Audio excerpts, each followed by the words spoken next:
तो आज प्रभु जी ने आदेश किया कि मुझे कुछ गुरुदेव की को अ, महिमा को बोल के अपनी जिह्वा को पवित्र करना है, तो मैं प्रयास करती हूँ बोलने के लिए।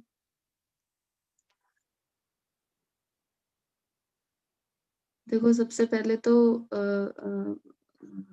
गुरुदेव की महिमा सब अभी पिछले बहुत दिन से सब भक्त लोग जो बोल रहे हैं, बहुत सुंदर-सुंदर गुरुदेव की लीलाओं का वर्णन हो रहा है। गुरुदेव का उनके साथ किस प्रकार से उन्होंने गुरुदेव का संग किया, किस प्रकार से गुरुदेव की सेवा की, ये सारी चीज़ों के बारे में सब लोग बहुत सुंदर-सुंदर विषयों पे बता रहे हैं, जो हमें आज तक शायद पता नहीं थी। तो ये एक बहुत सुंदर वो बन गया है कि इसमें हम कितने सारे श्रेष्ठ भक्तों के अनुभव को जान पाए हैं। तो ये बड़ी विचार करने योग्य बात है कि ये जो हमें एक प्लेटफ़ॉर्म मिला है, सबको ही मिला है और ये हो कैसे रहा है, ये गुरुदेव की इच्छा से हो रहा है। और गुरुदेव की इच्छा वो बोलते हैं ना कि गुरुदेव कुछ भी अगर करना चाहते हैं, किसी भी कार्य को करना चाहते हैं, तो वो अपने किसी भी अंतरंग भक्त के अंदर अपनी उस शक्ति को संचरित कर देते हैं। ये जैसे भगवान के बारे में बोला गया, तो भगवान विषय विग्रह हैं और गुरुदेव आश्रय विग्रह हैं। जैसे भगवान अपनी किसी भी कोई भी कार्य करना चाहते हैं, तो वो भी किससे कराते हैं? अपने निज जन से कराते हैं। तो इसी प्रकार गुरु भी जब किसी भी कार्य को करना चाहते हैं और किस लिए करना चाहते हैं? हम जैसे जीवों के कल्याण के लिए। हमें ये समझना होगा कि ये जो सब कुछ भी हमारे आस-पास हो रहा है भक्ति से रिलेटेड, चाहे संसार से रिलेटेड। जो संसार से जुड़ा हुआ है उससे भी हम बहुत कुछ सीखते हैं कि हमें वहाँ से कहाँ आना है? भक्ति जगत की तरफ आना है। और जब हम संसार के दुःख भी देखते हैं, सुख भी देखते हैं, वो सुख तो एक तिल मात्र होता है, पर फिर भी हम उन सब जितनी भी सिचुएशन होती है उससे बहुत कुछ सीखते हैं। तो ये हमें मानना होगा कि हमारे जीवन में जो भी घट रहा है, ये तो ठीक है कि भगवान की इच्छा से घट रहा है, पर भगवान सब जीवों के लिए समान है क्योंकि बोला जाता है कि भगवान के अंदर उसका विषमता का कोई दोष नहीं है, कि किसी के लिए कम और किसी के लिए ज़्यादा ऐसा नहीं है। तो भगवान क्या करते हैं, ये जो अपनी एक बोलते हैं ना कि अपनी एक पावर अपने एक निज जनों को दे देते हैं। तो अब निज जन देखते हैं कि कौन से जीव माया की तरफ जा रहे हैं, कौन भगवान की तरफ जा रहे हैं। तो वो उनको कृपा करके सुकृति तो होती है, ठीक है, सब लोग बोलते हैं कि भक्ति में आए, अरे सुकृति थी, ठीक है, कोई बोलता है गुरुदेव की कृपा थी। ये मानना होगा कि सुकृति कार्य तो करती है, पर कृपा सुकृति भी कब वो होती है। वो बोलते हैं ना कि बीज भी फलीभूत कब निकलता है उसमें से वो स्प्राउट, जब उसको माली या उसकी देख-रेख करने वाला उसको ठीक से पानी देता है, उसको धूप दिखाता है। तो भक्ति का बीज तो जैसे बोलते हैं कि है तो सबके अंदर ही, क्योंकि वो क्या है, भगवान के अंश हैं। पर फिर भी ये होता कैसे है, जब हम एक शुद्ध साधु के संग में आ जाते हैं।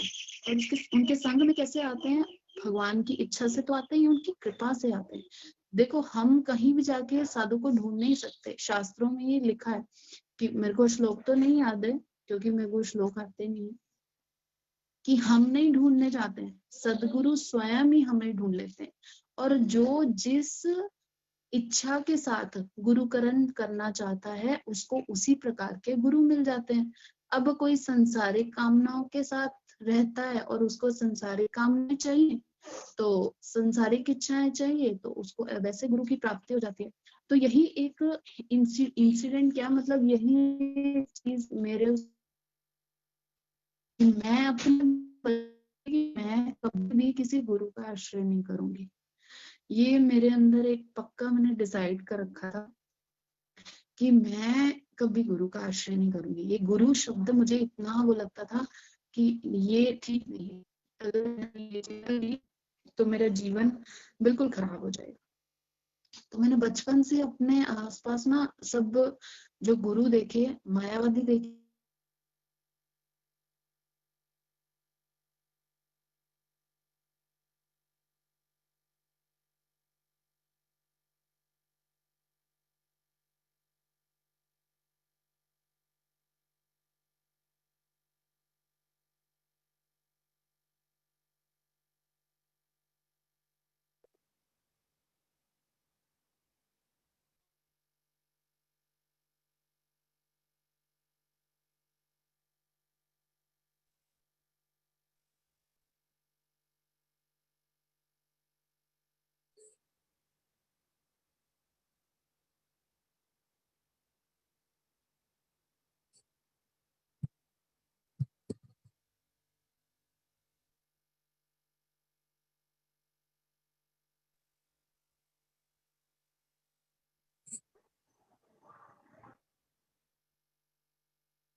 हरि बोल, हरे कृष्णा,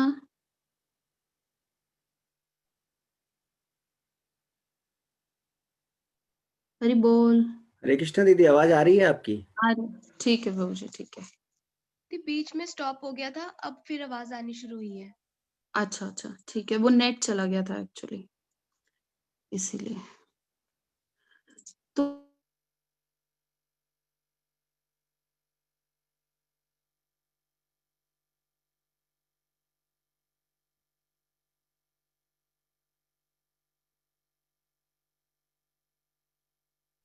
दीदी फिर स्टॉप हो गया। बता दिया कि जीवन का श्रेष्ठ मार्ग क्या है। ये तो बोलते हैं कि माया की उसके माया की जो 3 रस्सियाँ हैं, सतोगुनी, रजोगुनी और तमोगुनी, उसी में इतना ज़्यादा फँसे पड़े थे कि कुछ भी नहीं पता था। देवी-देवताओं के पास जाते थे, पर कहीं न कहीं बहुत सारी इच्छाएँ रहती थी। पर मन में एक कहीं न कहीं ये रहता था कि ये मेरा वो नहीं है, मेरी डेस्टिनेशन ये नहीं। मतलब वो कर तो रहे थे, पर एक होता है कि आपको कुछ भी आप कार्य करते हो तो आपको एक वो रखता है, एक सैटिस्फैक्शन रहता है। पर ऐसा नहीं था, कहीं न कहीं कुछ अभाव था। तो वो अभाव कभी पूरा नहीं हो पाता था। बहुत कुछ करने के बाद भी मतलब बहुत हर दिन कुछ ना कुछ कि आज यहाँ जाना है, आज इस मंदिर जाना है, आज यहाँ सेवा करना है, बट वो अभाव हमेशा बना रहता था। तो यही सोचती थी कि ये अभाव मैं किस तरह से मैं खुद ही प्रयास करती थी। मैं सोचती थी अरे ये अभाव मैं खुद कैसे पूरा करूँ? क्योंकि अपने ऊपर बहुत वो था ना, जैसे भी कह सकते हैं इसको, बहुत बड़ा अहंकार तो है ये।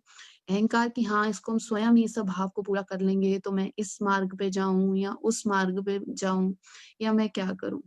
यही सब सोच-विचार में करते-करते 2009 में मैं पहली बार गौड़िया मठ गई। उस दिन नरसिंह चतुर्दशी थी। नरसिंह चतुर्दशी वाले दिन मैं पहली बार गौड़िया मठ गई और मैंने क्या देखा कि वहाँ पे अभिषेक हो रहा है। उस समय तो ये नहीं पता था कि अभिषेक हो रहा है। बस ये विग्रह थे कोई, मतलब नरसिंह देव के विग्रह थे, उस समय नहीं पता था किसके विग्रह। तो उनके ऊपर बहुत सारा दूध, दही और ये सारी चीज़ें उनके ऊपर वो कर रहे थे, स्नान करा रहे थे उनको। तो बहुत कीर्तन चल रहा था, इतना अच्छा कीर्तन चल रहा था। वहाँ अंदर जाने से ऐसा लगा कि पता नहीं मुझे यही चाहिए था शायद। मुझे बहुत अच्छा लगा कीर्तन। कीर्तन सुना मेरा मन इतना प्रसन्न हो गया क्योंकि ऐसा कीर्तन मैंने कभी हरे कृष्णा महामंत्र का अपने जीवन में कभी सुना नहीं था। ऐसे कभी किसी ने कुछ बोला भी हो, पर ऐसे नहीं सुना था। मेरी दादी मुझे बचपन में भागवत की कथाएँ सुनाती थी जब मैं बहुत छोटी थी। तो उनके पास सोने के लिए जाती थी तो हर दिन भागवत में से एक कथा सुनाती थी वो मुझे। तो मेरे को बहुत सारे ये जितने भी भागवतम में राजा आते हैं जैसे ये महाराज नेमि महाराज और इन सब की कथाएँ वो बहुत सुनाती। तो उस समय नहीं पता था कि ये उस समय तो ये स्टोरी लगती थी, वो जैसे बोलते हैं ना बेड टाइम स्टोरी होती है, तो उस तरह लगती थी। तो वो कहानी सुनाती थी और सुनते-सुनते मैं सो जाती थी। तो इस तरह से उस समय इन कथाओं की महिमा पता नहीं थी, पर आज उनकी महिमा पता चलती है। कि क्या सुना था और वो क्या संस्कार भी उससे तो भगवत कथा से तो संस्कार आते ही हैं, पर ये संस्कार पुष्ट कैसे होते हैं? जब तक हम किसी सद्गुरु के चरणाश्रित नहीं हो जाते, तो हमारे हृदय में जो वो बोलते हैं ना भक्ति रूपी बीज तो है, पर वो क्या है अंकुरित नहीं होगा। तो सद्गुरु के आश्रय में आने से, सद्गुरु के उस शरण में आने से, जैसे वो बोलते हैं ना कि पारस मणि के साथ लोहा बिल्कुल छुआ भी जाता है ना, तो वो सोना बन जाता है। बिल्कुल इसी तरह से मेरा अपना जीवन है, जो मैंने अनुभव किया आज तक। तो 2009 में हम मठ में गए मैं और उस दिन नरसिंह चतुर्दशी थी, वो सब अभिषेक आदि सब देख के वापस आ गए। फिर धीरे-धीरे फिर से जाना शुरू किया, कभी-कभी दर्शन करना शुरू किया और उस समय नितिन वैष्णव विष्णुपाद शोध भक्तिवेदांत नारायण गोस्वामी महाराज वहाँ पे आए। तो उस दिन वो नीचे बैठे हुए थे बिल्कुल मठ के बाहर। तो उस वो क्या उन्होंने उनसे सब प्रश्न पूछ रहे थे, तो हम भी वहाँ जाके बैठ गए। कोई प्रश्न नहीं किया, कोई कुछ नहीं किया, बस उनको देखती रही कि ये साधु हैं। मैंने कभी साधु देखे नहीं थे, इतने प्रभावशाली। और मैं एक्चुअली बचपन से ही देखती थी ये जो भी ऑरेंज कपड़े पहनते थे ना, मैं हमेशा दूर रहती थी इनसे बहुत। कि मुझे लगता था पता नहीं ये ठीक है कि नहीं, रियल है कि नहीं है, ये मुझे कुछ गलत बताएँगे। तो ऐसे एक संशय रहता था। तो उनसे उस समय एक प्रश्न कर रही थी, उन्होंने प्रश्न किया कि गुरुदेव, अगर हमारे पति हमें भजन ना दें, हमें क्या करना चाहिए? तो गुरुदेव ने स्पष्ट उत्तर दिया कि छोड़ देना चाहिए। जब मैंने ये सुना, मैंने कहा अरे ये तो बड़ी गड़बड़ है, ये तो बोल रहे हैं जो भक्ति नहीं करेगा, उसका पति भक्ति नहीं करने देगा तो उसको छोड़ देना चाहिए। मैं चुप रही। मैंने कहा ठीक है, ये मेरे हिसाब से ये उत्तर उनके लिए था। मैंने अपने मन को ये बोल दिया कि ये उत्तर उन दीदी के लिए है, सबके लिए नहीं है। ठीक है, ऐसे चलता रहा, फिर गुरुदेव चले गए। फिर उसमें आए राधाअष्टमी पे, तो उस समय फिर मैं गई राधाअष्टमी पे, मैंने दर्शन किया, गुरुदेव का प्रणाम किया। बस मैं 20-25 मिनट वहाँ बैठी, थोड़ा-सा कीर्तन हरे कृष्ण प्रभु कर रहे थे और फिर मैं वापस आ गई। तो ऐसे ही ये सब चलता रहा और उसके बाद धीरे-धीरे मठ में जाते-जाते पता चला कि चाँदनी दीदी क्लासेस करती हैं भगवत गीता की। तो उन क्लासेस से जुड़ गए, हर संडे हमारी क्लास होती थी, तो सब क्लास में जाते थे। तो क्लास में जाते-जाते हर संडे ऐसा लगने लग गया कि बस और कहीं नहीं जाना, बस संडे आ जाए जल्दी-जल्दी। तो हम क्या करें, ये क्लास को अटेंड करें फटाफट। तो बहुत अच्छा लगता था मुझे सुनना उनसे। और हालाँकि मैं घर जाके कुछ नहीं पढ़ती थी, बस वही एक क्लास सुन के 1 डेढ़ घंटे की आती। पर पूरा हफ्ता उस एक संडे का वेट रहता था कि वो संडे कब आएगा। फिर ठाकुर जी के दर्शन के लिए जाने लगी, रोज़ जाने लगी। पर ठाकुर जी को देखते थे तो सोचते थे कि ये ऐसे ही खड़े हैं क्या? कुछ करते तो होंगे ये, कुछ बोलते भी होंगे, कहीं जाते भी होंगे, कुछ तो करते होंगे। हम मन में ये भाव हमेशा चलता रहता था। तो ये सोचते-सोचते सोचती थी कि आप मुझे कब बताओगे कि आप क्या करते हो? मुझे हरि कथा के बारे में तो नहीं पता था, जब दीदी पढ़ा रही थी तो ये पता था कि हम भगवत गीता पढ़ रहे हैं। ये मन में नहीं था कि मैं हरि कथा सुन रही हूँ। मेरे मन में यही एक स्पष्ट था कि मैं क्या कर रही हूँ, भगवत गीता पढ़ रही हूँ, बस। कथा मैं उसको कथा के रूप में मैंने उसको लिया ही नहीं, मुझे पता ही नहीं था हरि कथा क्या। धीरे-धीरे ये चीज़ें सारी पता लगनी शुरू हुई और फिर ठाकुर जी के दर्शन करते-करते मन में ये भाव भी आता रहा। फिर 2010 में बलराम प्रभु ने बोला कि दीदी आप हरि नाम ले लो। तो मैंने कहा ये होता क्या है प्रभु जी? सब लोग माला करते हैं, तो ये माला ऐसे ही ले लेते हैं। तो मैंने माला तो 2009 में ही पहले ही ले ली थी। जैसे खरीद ली थी और उसको करना शुरू कर दिया। तो 2010 में उन्होंने बोला कि आप हरि नाम ले लो, तो मैंने कहा हरि नाम होता क्या है? उसमें क्या छोड़ना पड़ेगा? और एक्चुअली 2009 में मैं क्या करती थी, इससे कृष्ण भक्ति में आने से पहले हर साल सावन जब आता था, साल में जो श्रावण मास आता है, उसमें मैं प्याज लहसुन छोड़ देती थी 1 महीने के लिए। तो 2009 में जब श्रावण मास आया तो जब प्याज लहसुन छोड़ा हुआ था तो उसके उसी टाइम पीरियड में मैं मठ आना शुरू हुई। 2009 में मैंने मार्च में आना शुरू किया था, मुझे याद है। तो वो श्रावण मास में जब वो प्याज लहसुन छूटा तो उसके बाद धीरे-धीरे पता लगा कि यहाँ पे कोई प्याज लहसुन नहीं खाता। तो उसके बाद नहीं खाया कि अगर इस मंदिर में आना है ना तो प्याज लहसुन नहीं खाना है, तो वो छूट गया। तो फिर 2010 में उन्होंने बोला बलराम प्रभु ने हरि नाम के लिए, तो मैंने बोला ठीक है। तो उन्होंने बोला कि गुरुदेव तो अभी अस्वस्थ लीला कर रहे हैं, तो अगर आपको हरि नाम लेना है तो। तो मैंने कहा अच्छा ठीक है। तो उन्होंने माला मेरे को लाके दे दी। गुरुदेव तो गोवर्धन में थे उस समय, पर उन्होंने क्या की गुरुदेव के हाथ से माला छुआ के और मुझे लाके दे दी। और मैं माला कर रही थी, फिर मैंने वो दूसरी माला करनी शुरू कर दी। और उतने समय के अंदर-अंदर क्या हुआ कि माधव महाराज आए दिल्ली। तो मैं सबको देखती थी कि सब लोग ना कुछ मंत्र करते हैं, अपने दुपट्टे को ऐसे कवर करके और कुछ करते हैं, कुछ मंत्र करते हैं, क्या बोलते हैं? तो मुझे बड़ी ईगरनेस सी होती थी, बड़ी अंदर एक लगता था कि ये लोग कुछ स्पेशल करते हैं, कुछ बहुत अच्छा करते हैं जो मेरे पास नहीं है। इन सबके पास है, मेरे पास नहीं है, तो मुझे ये चाहिए। तो मैंने चाँदनी दी से पूछा, तो दीदी ने बताया कि ये ऐसे-ऐसे दीक्षा होती है। तो मैंने बोला दीदी मुझे चाहिए, तो उन्होंने बोला कि तुम पहले सोच-विचार कर लो। मैंने बोला नहीं मुझे सोच-विचार नहीं करना, मुझे बस ये चाहिए। ये बहुत श्रेष्ठ है, जो सब लोग कुछ बोलते नहीं हैं, अपने मन-मन में बोलते हैं। तो ये कुछ बहुत स्पेशल है जो इनके पास है, तो मुझे भी चाहिए ये।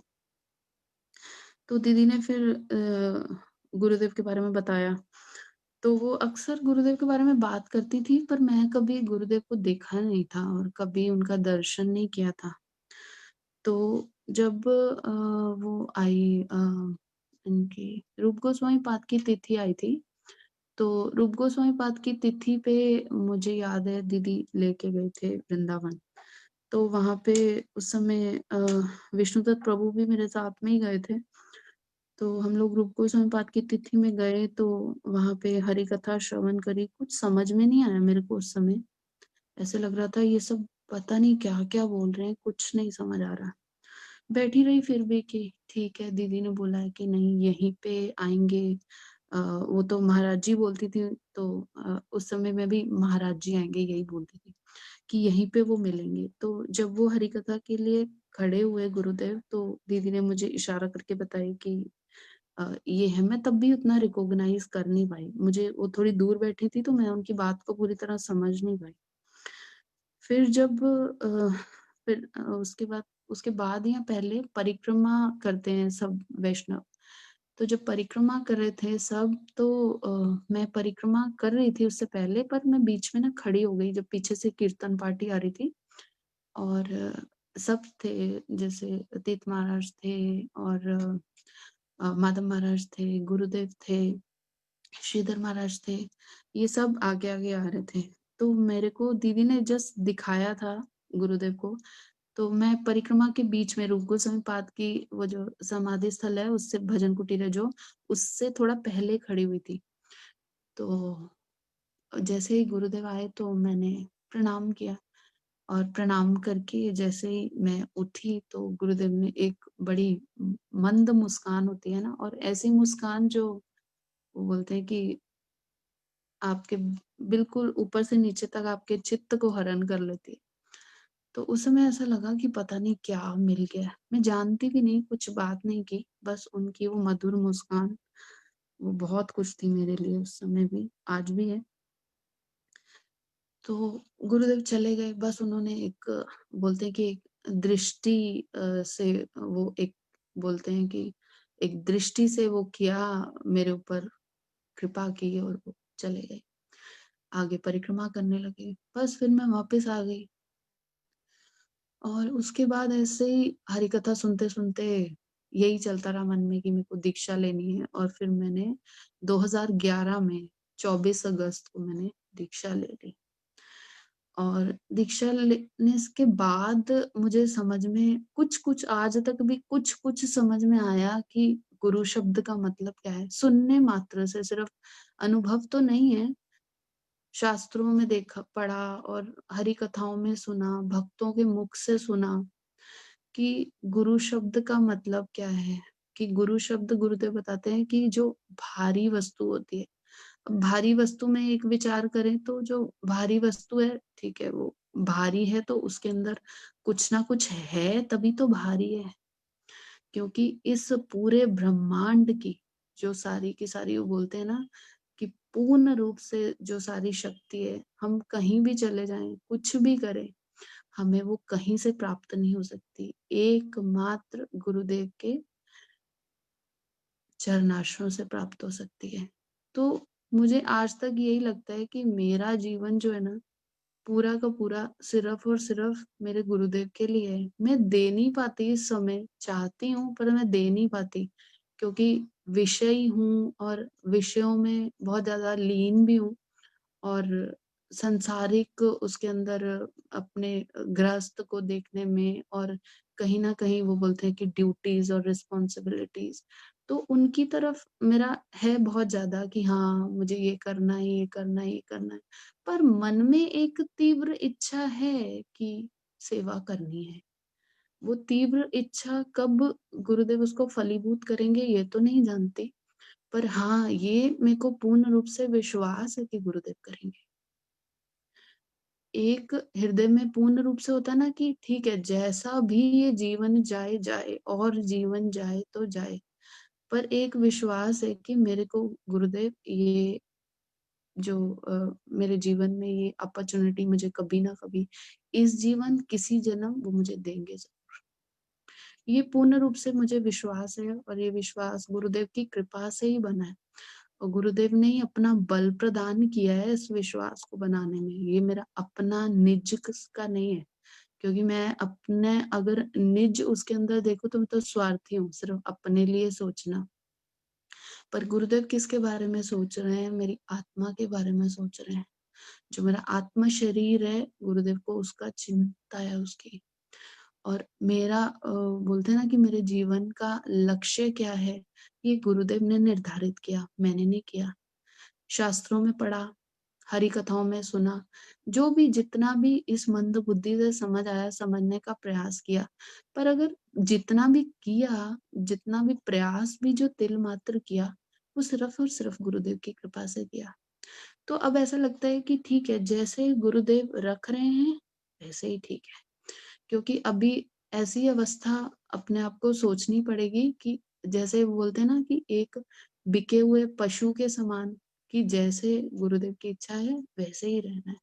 तो जो भी परिस्थिति जीवन में आती है, जैसी भी आती है, बस ये मान के कि मेरे लिए यही ठीक होगा, इसीलिए मुझे ये मिल रहा है। पर हमेशा अपने लोभ को छोड़ना नहीं। जो मेरा लोभ है वो उसको गुरुदेव अपने बल से बनाए रखते हैं हमेशा और आगे भी बनाए रखेंगे, ये मेरा पूर्ण विश्वास है।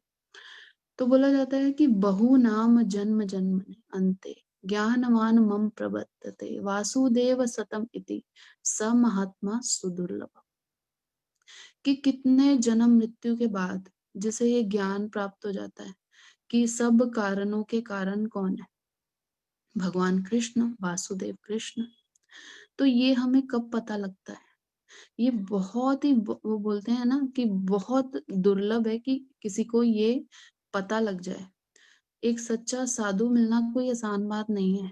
जो हम सब जो गुरुदेव के आश्रय में हैं, हम बहुत सौभाग्यशाली हैं। इतने सौभाग्यशाली कि उस सौभाग्य का वर्णन करने के लिए वो बोलते हैं ना शब्द कम पड़ जाएँ। इतना सौभाग्य है हम सब, जो भी गुरुदेव के चरणाश्रित हैं। कोई एक हम ये नहीं कह सकते कि किसी का सौभाग्य कम है या ज़्यादा, वो बहुत सौभाग्यशाली हैं, जो गुरुदेव के चरणाश्रित हैं। कोई दूर से सेवा कर रहा है, कोई पास से सेवा कर रहा है, कोई मन से सेवा कर रहा है, कोई पैसे से कर रहा है। जिस भी स्थिति में, जिस भी उससे कोई सेवा कर रहा है, पर वो गुरुदेव के साथ जुड़ा हुआ है, तो वो क्या है, बहुत श्रेष्ठ है। तो ये सब गुरुदेव का परिवार है और इस परिवार में हमें सबको गुरुदेव के मनोभीष्ट का वो क्या करना है, उसको मनोभीष्ट को पूर्ण करने का प्रयत्न करना है। और ये प्रयत्न कोई एक अकेला नहीं कर पाता है। जब हम सब मिल के प्रयास करेंगे कि हमें गुरुदेव के मनोभीष्ट को क्या करना है, पूर्ण करना है। पहले तो गुरुदेव का मनोभीष्ट जानना ही कोई आसान बात नहीं है। पर जो गुरुदेव की सेवा जो लोग कर रहे हैं, इतने सालों से बहुत श्रेष्ठ जन हैं, अनंग मोहन प्रभु हैं, यमुना दीदी हैं, ये लोग बहुत सीनियर्स हैं हमसे। तो हमें इन सब से सीखना है कि हमें सेवा की परिपाटी क्या है। देखो सेवा की परिपाटी कहते हैं ना कि हम कैसे आती है, हम सेवा कर रहे हैं, हम सेवा नहीं कर रहे हैं। हम पहले सीख रहे हैं कि सेवा करनी कैसे है। किसी भी चीज़ को एक बच्चा स्कूल में जाता है तो टीचर पहले उसको सिखाता है। कि उसको क्या करना है, सेवा किस प्रकार उसको पढ़ाई किस प्रकार करनी है, क्योंकि गुरु उससे पहले उस टीचर ने पढ़ाई की है, तभी तो वो सिखा पा रहा है। तो हम सेवा जो भी करना चाहते हैं, अनुगत्यमयी सेवा हमेशा सर्वश्रेष्ठ है। और महाप्रभु की धारा में, प्रभुपाद जी की धारा में सेवा क्या है? अनुगत्यमयी सेवा है। तो जब अनुगत्यमयी सेवा होती है, गुरुदेव के चरणाश्रित होके और गुरुदेव के अनुगत्य में, गुरुदेव के जो निज सेवक हैं उनके अनुगत्य में जब हम सेवा करते हैं, तो वही सेवा से क्या कर सकते हैं? हम गुरुदेव के मनोभीष्ट को कुछ तिल मात्र जानने का प्रयास कर सकते हैं। है तो सब, देखो भक्ति ना कृपा सिद्ध है। इसमें चेष्टाएं तो ठीक है, ऐसा नहीं कह सकते कि चेष्टाएं करनी नहीं है, चेष्टाएं तो करते रहना है, पर भक्ति देखा जाए तो कृपा सिद्ध है। ये गुरुदेव की कृपा से ही जो भी हमारे जीवन में कुछ, वो बोलते हैं कि हम आज एक हरि नाम भी, जो एक शब्द भी कृष्ण का एक नाम बोल पा रहे हैं, वो सिर्फ और सिर्फ गुरुदेव की कृपा से बोल पा रहे हैं। अदरवाइज ये पॉसिबल बिल्कुल भी नहीं है कि हम अपने निज प्रयास से कुछ भी भक्ति मूलक क्रियाओं को कर पाए। जैसे बोलते हैं कि हर जीवन में क्या है, माता पिता भी मिल जाते हैं, भाई बहन रिश्तेदार सब कुछ मिल जाते हैं, पर सदगुरु की प्राप्ति होना ये बड़ी दुर्लभ बात है। बहुत बोलते हैं ना कि दुर्लभ क्या, सुदुर्लभ। ऐसे कि कभी जो आसानी से मिलने वाली चीज है ही नहीं है, तो हमें अपने आप को परम सौभाग्यशाली सोचना है। कोई ये ना सोचे कि हम किस प्रकार सेवा करें। आप गुरुदेव से आपका जुड़े रहना ही सबसे बड़ी सेवा है। गुरुदेव के उपदेशों को अपने जीवन में उतारना यही सेवा है। अगर कोई, वो बोलते हैं कि निकटगत सेवा और दूरगत सेवा, जिसके लिए जो संभव है वो कर रहा है, बहुत अच्छा है, पर गुरुदेव के उपदेशों को पालन करना ही सर्वश्रेष्ठ सेवा है। वो हरि कथा में अपने सब उपदेशों को दे रहे हैं, हर दिन हर हरि कथा में वो अपने उपदेशों का वर्षन कर रहे हैं। अगर हम सोचें कि बहुत सारे हमारे हृदय में संशय हैं, तो एक एक संशय को हर दिन क्लियर करते जा रहे हैं। वो बोलते हैं कि संशयों का नाश करते जा रहे हैं, पर हमें अनुभव करना होगा कि गुरुदेव क्या कर रहे हैं, हर क्षण कृपा का वर्षण कर रहे हैं। तो अब उस वर्षा में भीगना हमारा काम है, यही हमारी चेष्टा है सिर्फ, इसके अलावा हमारी कोई चेष्टा नहीं। यही चेष्टा कि उनके उपदेशों के वर्षण में भीगना, मतलब उनके उपदेशों का ही पूर्ण रूप से पालन करना, यही हमारे जीवन का एकमात्र क्या है, गोल है, और कुछ भी नहीं है। मेरी हिंदी देखो बहुत अच्छी नहीं है, पर फिर भी चलो ठीक है, जितनी भी आती है गुरुदेव की कृपा से अच्छी है। तो अब गुरुदेव के मनोभीष्ट को देखो, बहुत भक्त लोग पूर्ण करने का प्रयास करते हैं, पर हमें सेवा अपने अकॉर्डिंग नहीं करनी है, गुरुदेव के अकॉर्डिंग करनी है, जिसमें उनकी प्रसन्नता है। देखो हरिनाम दीक्षा बहुत लोग ले लेते हैं, पर हरिनाम दीक्षा लेके अब कभी दर्शन के लिए ही नहीं आते। कब गुरुदेव को पता ही नहीं है कि वो कहाँ है। अब गुरुदेव अपनी हरि कथाओं में ये चीज बोलते हैं, क्योंकि गुरु क्या करते हैं, एक कितने बोलते हैं, करोड़ों माता पिता से भी ज्यादा अपने जो निज जन है, उनके जो चरणाश्रित हैं, उनका चिंतन करते हैं, उनका पालन करते हैं, उनका पोषण करते हैं। पर वो क्या चाहते हैं कि ये क्या कहे, मेरे मतलब मेरे निकट रहे, मुझसे दूर नहीं रहे। निकट ये नहीं कि मेरे पास बैठा रहे, हृदय से मेरे निकट रहे, दूर नहीं रहे मुझसे। अब जैसे हम देखते हैं कि एक जैसे ये नितलाप विष्णु विष्णुपाद अष्टोत्तर भक्ति सिद्धांत सरस्वती प्रभुपाद, इन्होंने क्या किया, सब ये हमेशा बोलते थे कि मैं कोई शिष्य नहीं बनाता, मैं गुरु बनाता हूँ। तो अब हम बोलते हैं कि अब ठीक है, अब हम, उन्होंने बोल दिया कि मैं तो क्या करता हूँ, गुरु बनाता हूँ। अब उसी तरह से एक बच्चा जैसे स्कूल जाता है, जैसे मैंने पहले भी बताया कि उस अध्यापक को कुछ अच्छा आता होगा, तभी तो वो उस बच्चे को अपनी तरह अध्यापक बना पाएगा। तो हम सौभाग्यशाली हैं कि हम ऐसे सदगुरु के चरणाश्रित हैं, जिनके अंदर सदगुरु के सब वो हैं।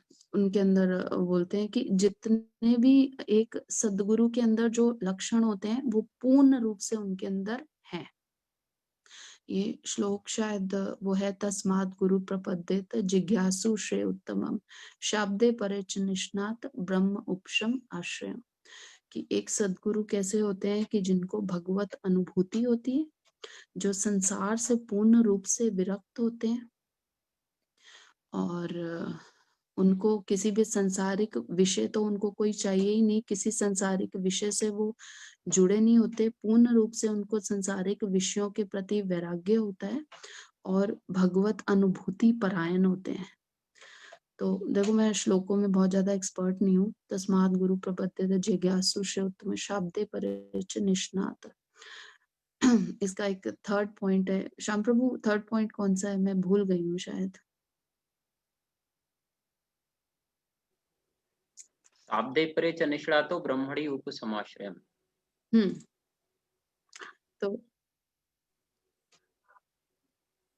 तो उनको भगवत अनुभूति होती है और वो शास्त्रों के अंदर पारंगत होते हैं। शास्त्रों की पूर्ण रूप से उनको शास्त्रों का ज्ञान होता है और संसार के प्रति क्या होते हैं? वैराग्यवान होते हैं। संसार के विषयों के प्रति उनकी कोई आसक्ति नहीं होती है। तो अब हरे कृष्ण। हरे कृष्णा। मैं जो पॉइंट है ना जी कि सभी शास्त्रों में पारंगत होते हैं और साथ में अपने शिष्य के समस्त प्रकार के संशयों को दूर करने में मतलब सक्षम होते हैं। हाँ, ये तो है प्रभु जी, ये तो बिल्कुल ठीक बोला आपने। आप बहुत श्रेष्ठ हैं कि वो बोलते हैं कि हर एक से एक से एक जुड़ी हुई चीज आप सब बहुत श्रेष्ठ जन हैं कि आपको पता है ये सारी चीजें। मैं अभी मेरे को भूल जाती है ये सारी चीजें। तो अच्छा है आप लोग जो सेवा करते हैं वही श्रेष्ठ है। आप इतनी सेवा करें महाराज जी। आप लोगों के संग में हमें बहुत कुछ सीखने को मिलता है प्रभु जी, बहुत कुछ सीखने को मिलता है। पिछले कितने सालों से आप लोग सब जुड़े हुए हैं तो देखते हैं हम कि आप लोग कितने निष्ठावान हो और किस निष्ठा से और कितने प्रेम से आप लोग गुरुदेव से जुड़े हुए हो। तो यही एक बोलते हैं कि अब हमारा प्रयास क्या है? सदगुरु की प्राप्ति तो हमें पता चल गया है कि सदगुरु की प्राप्ति हमें हो गई। सदगुरु के अंदर ये सारी चीजें रहती है। अब हमें क्या करना है? अब हमें सद शिष्य बनने का प्रयास करना है। अब सद शिष्य कैसे बनेंगे? ये एक बहुत विचार करने योग्य बात है कि सद शिष्य कैसे बनना है। तो सद शिष्य के अंदर अब उसके अंदर भी बहुत सारी चीजें होती हैं। सबसे पहले तो उसे पूर्ण रूप से विश्वास रखना कि जो गुरु हैं उनका जो जन्म और कर्म बोला जाता है वो क्या है? दिव्य है। ये चीज बहुत ध्यान रखने वाली है। जैसे कृष्ण अर्जुन को श्रीमद् भगवत गीता में बोलते हैं कि जन्म कर्म च दिव्यम एवं य वेति तत्वता तैवत्वा देहम पुण्य जन्म नैति मम इति सो अर्जुना। तो जिस तरह से यहाँ पे हाँ, कृष्ण बोल रहे हैं अर्जुन को कि मेरे जन्म और कर्म को क्या जो मान लेता है कि दिव्य है, उसी तरह से वहां पे तो भगवान के अपने निज परिकर ही हैं अर्जुन। ठीक है, उनके सखा भी दिखा दिए उसमें। पर यही सेम चीज हमें क्या करने हैं? अपने गुरु के प्रति भी रखना है कि उनका जो जन्म है, कर्म है, सब कुछ क्या है? दिव्य है। ये बहुत ध्यान रखने वाली बात है। कभी कभी हम बहुत जब निकटगत सेवा करने लगते हैं तो कहीं ना कहीं हम उनको अपने जैसा पंच भौतिकी मानने लगते हैं कि हमारी तरह ही खा रहे हैं, हमारी तरह ही सो रहे हैं, हमारी तरह ही रह रहे हैं, ट्रेवल कर रहे हैं।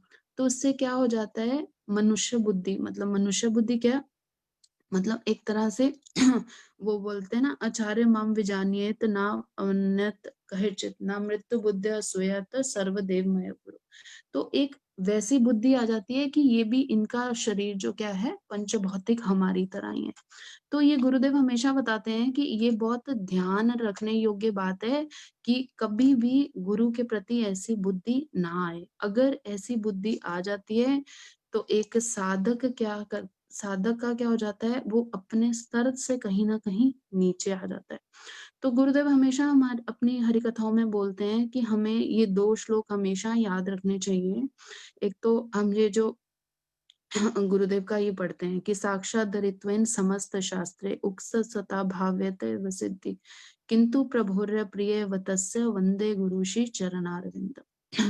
कि गुरुदेव क्या है, साक्षात हरि के समान है और ये आचार्य माम भी जाने हैं। तो गुरुदेव बार बार बहुत इंटेंस देते हैं इस चीज पे कि ये 2 श्लोक हमें क्या है याद रखने बहुत जरूरी है।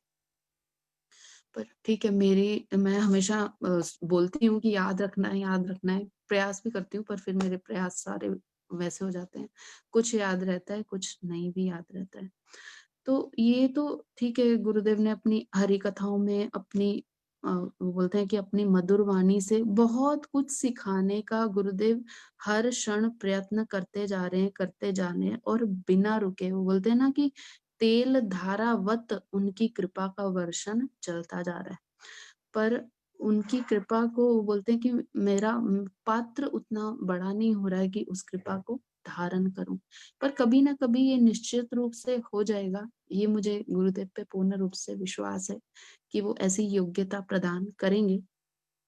ठीक है, बहुत सारे अवगुण भी होंगे, पर जैसे बोलते हैं ना कि एक माता पिता अपने बच्चे के अवगुणों को देखते नहीं, उसके गुणों को देखते हैं, अवगुण को ठीक करने का प्रयत्न करते हैं। तो गुरु भी क्या करते हैं, गुरुदेव भी क्या करते हैं, गुरुदेव हम देखते हैं कि मुझ जैसे जीव में बहुत सारे अवगुण हैं, तो अपने स्नेह से, प्रीति से और अपने वो बोलते हैं कि अपने शासन से उन सब जितने भी अवगुण हैं उनका नाश कर देते हैं।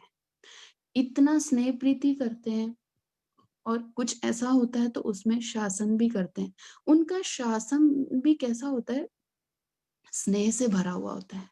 वो हमें पता भी नहीं लगता कि वो शासन कर रहे हैं और हमारे अवगुणों को दूर कर रहे हैं। जैसे बोलते हैं ना कि एक साइलेंट ऑपरेशन। एक समय में रागलेखा दीदी से हम बहुत हरि कथाएं सुनते थे। वो गौड़ी जनकपुरी गौड़ी मठ में आती थी, तो वो हमेशा हमें बताती थी कि जो गुरुदेव होते हैं ना, वो क्या करते हैं, हम सब ना यहाँ पेशेंट है। ये गौड़िये मठ जो है ना, ये हॉस्पिटल है। तो हॉस्पिटल में कौन आता है, जो बीमार है। अब मैं हमेशा दीदी से पूछती, दीदी हम कौन से बीमार हैं? कह रही अभी ना तुम्हें समझ में नहीं आएगा कि तुम कौन से बीमार हो। तो तब तो समझ में नहीं आता था, तो धीरे धीरे हरि कथा में कुछ कुछ समझ आया। तो अब पता चलता है कि गुरुदेव साइलेंटली कैसे हमारे अनर्थों को काट देते हैं, कैसे हमारे अवगुणों को गुणों में बदल देते हैं, कैसे हमें सेवा में नियुक्त कर देते हैं, किस प्रकार से हमारे सब संशयों को दूर कर देते हैं और किस तरह से हमें भक्ति मार्ग पे क्या करने लगते हैं, उंगली पकड़ के चलाने लग जाते हैं। कुछ पता ही नहीं लगता, ये सब कैसे कैसे हो जाता है, कुछ पता ही नहीं चलता। हम सोचे कि अच्छा मैंने ये किया था, मैंने हरि नाम लिया, दीक्षा ली, और उसके बाद तो ऐसे लगा जैसे बस आपने कहीं की टिकट तो कटा ली, अब वहां पे आप कैसे पहुंच रहे हो आपको नहीं पता चल रहा। कि जैसे गुरुदेव की नाव में बैठ गए हैं, अब गुरुदेव को जैसे जैसे लेके जाना है, ठीक है, लेके जाते जा रहे हैं। अब पूर्ण रूप से गुरुदेव के ऊपर एक वो है, बोलते हैं ना कि हमारा सब कुछ गुरुदेव के हाथ में है। अब जैसे उनको रखना है वो वैसे ही रखें हमें। हमारी अपनी कोई भी स्वतंत्र इच्छा नहीं है, और स्वतंत्र इच्छा हम रखेंगे भी कैसी? एक संसार, मेरे जैसा जीव तो स्वतंत्र इच्छा अगर रखेगा तो संसार की रखेगा। तो उनको पता है कि इनकी सांसारिक इच्छाएं होंगी, जिसको अगर गुरुदेव देखो सक्षम है, हर वस्तु को प्रदान करने में सक्षम है, पर वो हमें वही वस्तु देते हैं जो हमारे परमार्थ के लिए लाभकारी होती है। अगर हमारे परमार्थ के लिए कुछ लाभकारी नहीं होता ना, हम संसारिक उससे अगर मांगते भी रहते हैं, गुरुदेव हमें कभी प्रदान नहीं करते हैं, क्योंकि वो क्या करते हैं, मेरे निज लाभ के लिए, मेरे आत्मिक लाभ के लिए, मेरे परमार्थिक लाभ का चिंतन करते हैं हर क्षण। तो वो आपको वो वस्तु कभी नहीं प्रदान करते। ये मेरा एक अनुभव है कि गुरुदेव से कभी कोई संसार की वस्तु मांगी भी तो वो मेरे को ऐसा लगा, अरे मेरे को क्यों नहीं हो रहा, मेरे को मिल क्यों नहीं रहा।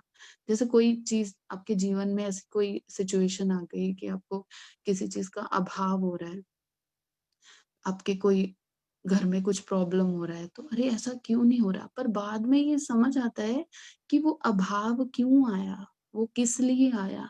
वो मुझे परमार्थ पे आगे ले जाने के लिए आया। देखो बोलते हैं कि जैसे कोई कुछ दे रहा होता है ना, तो उस समय वो हमें हीरा भी दे रहा है ना, पर हमें ये नहीं पता कि हीरा होता क्या है, तो हमारे लिए वो काँच के टुकड़े की तरह लगेगा। और जब हम जान लेते हैं कि ये क्या है, ये हीरा है, इसका मूल्य क्या है, करोड़ों में है, तो तब हमें लगता है अरे मुझे ये वस्तु जिसने दी, उसने मेरे पे कितनी कृपा की। तो बोलते हैं कि कृपा का अनुभव हम जान नहीं पाते, इसलिए गुरुदेव अपनी कथाओं में बोलते हैं कि जब एक महापुरुष इस संसार से चले जाते हैं, तब उनकी कृपा का अनुभव होता है पूर्ण रूप से। अभी जब तक वो सामने रहते हैं, जब तक हमारे पास हैं, हमें लगता है ठीक है, हमने दर्शन कर लिए, कुछ-कुछ सेवा कर लेंगे सब लोग मिलके, बस इतना ही। इस एक वो होता है कि भजन बोलते हैं जैसे महाप्रभु की उसमें महाप्रभु की धारा में क्या है, विप्रलंब भजन है। तो अभी विप्रलंब भजन हमारा राधा कृष्ण के प्रति तो नहीं है। अभी ये जो विप्रलंब भाव है, ये एकमात्र सिर्फ़ और सिर्फ़ गुरुदेव के लिए होना चाहिए, जो अभी हृदय में बिंदु मात्र आता नहीं है। पर इसके लिए बार-बार प्रार्थना करनी है कि ये जो विप्रलंब भाव है, कुछ बिंदु मात्र हमारे हृदय में आ जाए। वो आएगा कैसे? जब तक प्रीतिपूर्वक सेवा नहीं करेंगे, उनके उपदेशों का पालन नहीं करेंगे और अपने हृदय को पूर्ण रूप से उनको अर्पित नहीं कर देंगे, तो ये जो विप्रलंब भाव है, ये बहुत श्रेष्ठ वस्तु है। तो अभी सिर्फ़ इस जीवन में इतना ही है कि गुरुदेव के मनोभीष्ट के को जान पाना तो बहुत ऊँची वस्तु है। उनके जिस तरह से वो चाहते हैं, जो भी वो उसको पूर्ण करें, किस तरह से उनकी सेवा कर पाएँ। जैसे-जैसे वो हमें सेवा में लगाना चाहते हैं, उसी-उसी तरह से हम सेवा कर पाएँ, ना कि अपने मन के हिसाब से उनकी सेवा करें। और सेवा भी कैसी होनी चाहिए? निष्कपट भाव की होनी चाहिए। जब सेवा करते हैं तो उसमें अपना आत्म सुख नहीं होना चाहिए, एकमात्र सिर्फ़ और सिर्फ़ गुरुदेव का सुख होना चाहिए। जो बहुत वो बोलते हैं कि निज जन भगवान के जो निज सेवक हैं, वही कर पाते हैं। इसी तरह से गुरुदेव के जो निज सेवक हैं, उनका भाव है तो उनके प्रति हमारा क्या होना चाहिए? बहुत एक उनके प्रति वो बोलते हैं कि बहुत रिगार्ड होना चाहिए। तो आप सब श्रेष्ठ वैष्णव हैं। दीदी चाँदनी दीदी आई मतलब मेरे जीवन में तो दीदी आई और रागलेखा दीदी आई, गोकुलचंद प्रभु आए, तो इन सब से बहुत कुछ सीखा। पूजा दीदी थी रोहिणी नंदन प्रभु थे, राधा कांति दीदी हैं, अनंग मोहन प्रभु हैं, यमुना दीदी हैं।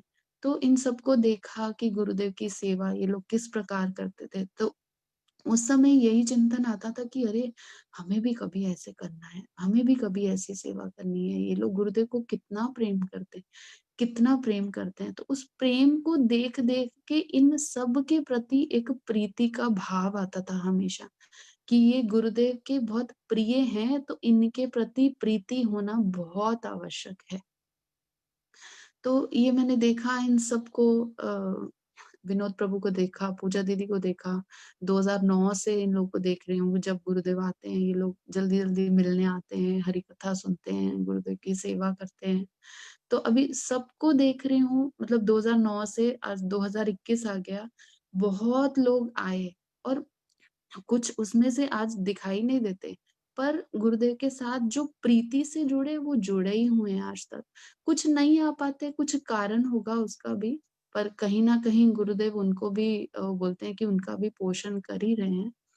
तो और जो कुछ लोग नहीं मिल पाते गुरुदेव से, वो कभी-कभी बात करते हैं, मतलब फ़ोन भी करते हैं कि गुरुदेव से हम कैसे मिलें, किस तरह से जाएँ। तो गुरुदेव कहीं न कहीं उनको खींच लेते हैं। मैंने गुरुदेव के अंदर ये बात देखी जैसे कोई 1 बार नहीं आया, 2 बार नहीं आया, 3 बार नहीं आया, तो बोलेंगे चलो उसको फ़ोन मिलाओ, उसका नंबर लगाओ, उससे मेरी बात कराओ। तो गुरुदेव को चिंता रहती है हर एक की, चाहे वो एक छोटा-सा बच्चा ही उनके आश्रित आता है, उनको उसके बारे में भी चिंतन रहता है, याद रहता है। तो गुरुदेव की जो स्नेह प्रीति है वो इतनी है कि वो बोलते हैं कि उतनी मेरी अपनी निज योग्यता भी नहीं है, पात्रता भी नहीं है धारण करने की। पर उनकी स्नेह प्रीति असीम है, जिसकी कोई भी सीमा नहीं है बिल्कुल भी। और मैं अपने जीवन में देखूँ तो गुरुदेव ने किस-किस तरह से मतलब कैसे-कैसे उससे पड़ाव से निकाल दिया, मुझे पता भी नहीं चला। मैं बच्चे बहुत छोटे थे जब मैं आई, गौड़ीमठ से जुड़ी, गुरु वैष्णवों से जुड़ी, तो उस समय लगता था ये सब बहुत कठिन है। 16 माला तो बहुत बड़ी चीज़ है, 16 माला। 1 माला ही कर लूँ तो बहुत बड़ी बात होगी।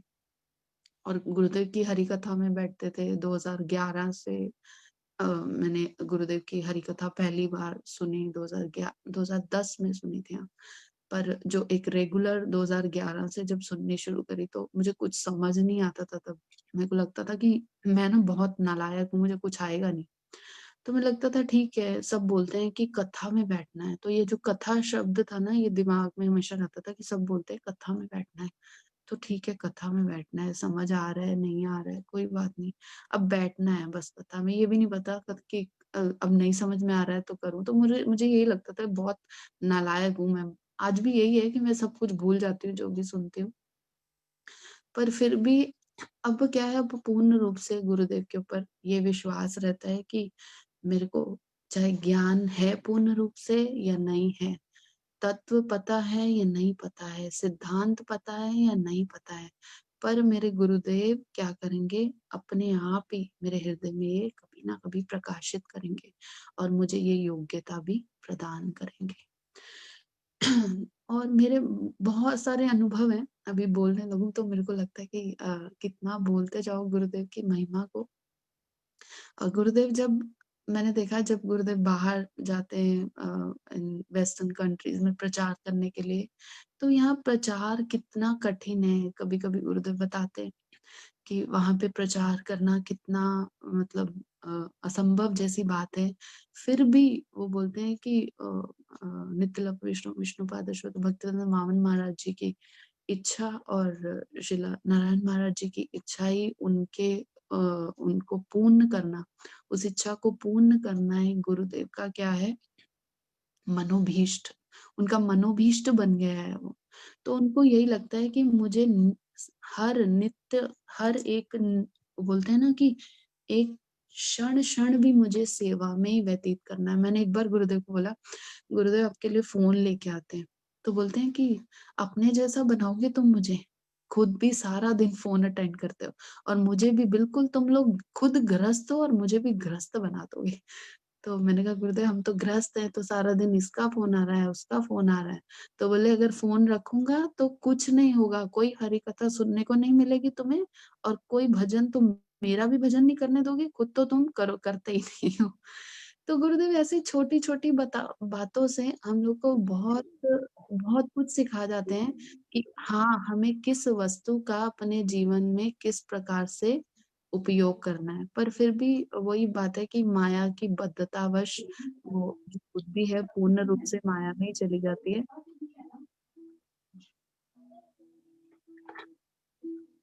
हरे कृष्ण। आवाज़ आ रही है प्रभु जी? खुशी की और तसल्ली की बात यही है कि मेरे पति किसी खतरे में नहीं है। हरे कृष्ण। बिल्कुल आवाज आ रही है दीदी, बोलिए। ठीक है, ठीक है। वो किसी का माइक ऑन है शायद उसके अंदर ना।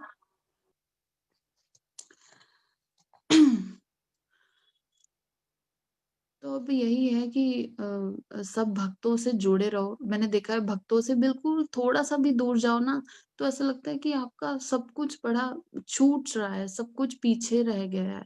तो भक्तों का संग होना एक परम आवश्यक है भक्ति जगत में। भक्ति जगत में अगर भक्तों का कुछ थोड़ा-सा भी एक वो हो जाता है कि उनसे दूर रहो और उनका संग नहीं करो, भक्तों से बात नहीं करो, तो जीवन बड़ा बोलते हैं कि उसके अंदर से सब रस चला जाता है, बड़ा रूखा-सा जीवन लगने लगता है। तो ये जो एक अनुभव है, ये कैसे आया? ये एकमात्र गुरुदेव की कृपा से आया। गुरुदेव की कृपा के बिना नहीं पता चलता कि भक्तों का संग क्या होता है, भक्तों की महिमा क्या होती है। गुरुदेव बार-बार अपनी हरि कथाओं में बताते हैं कि हमें नाम ठीक से करना है, हरि नाम ठीक से करना है, वैष्णव अपराध से बच के नाम करना है। अभी रिसेंटली गुरुदेव हरि कथा में बोल रहे थे कि देखो सबसे जो बड़ा है सताम निंदा, वो तो ठीक है कि वैष्णव निंदा नहीं करनी और शिव जी आदि को हमें भगवान कृष्ण के समान नहीं मानना। और जो तीसरा आता है गुरु अवज्ञा। गुरु अवज्ञा में गुरुदेव बहुत सुंदर बता रहे थे कि गुरुदेव के प्रति जो मृत्यु बुद्धि कर लेते हैं ना, वो सबसे बड़ी गुरु अवज्ञा हो जाती है। एक तो गुरुदेव की बात को ना मानना, ठीक है? वो तो एक वाचिक रूप से, पर जब गुरुदेव के प्रति मृत्यु बुद्धि आ जाती है, वो सबसे बड़ा भयंकर वो गुरु अवज्ञा हो जाती है। वो बहुत बड़ा अपराध हो जाता है, तो इससे हमेशा बच के रहना चाहिए। तो इसमें ऐसे तो गुरुदेव के प्रति गौरव बुद्धि रहती है, हर एक शरणागत जन की गौरव बुद्धि रहती है, पर कभी-कभी हम बहुत ज़्यादा जब एक बोलते हैं कि बहुत नियरेस्ट संग करने लगते हैं, तो ऐसी बुद्धि आना कोई वो नहीं है, मुश्किल बात नहीं है, अगर हम माया की बद्धता में हैं तो।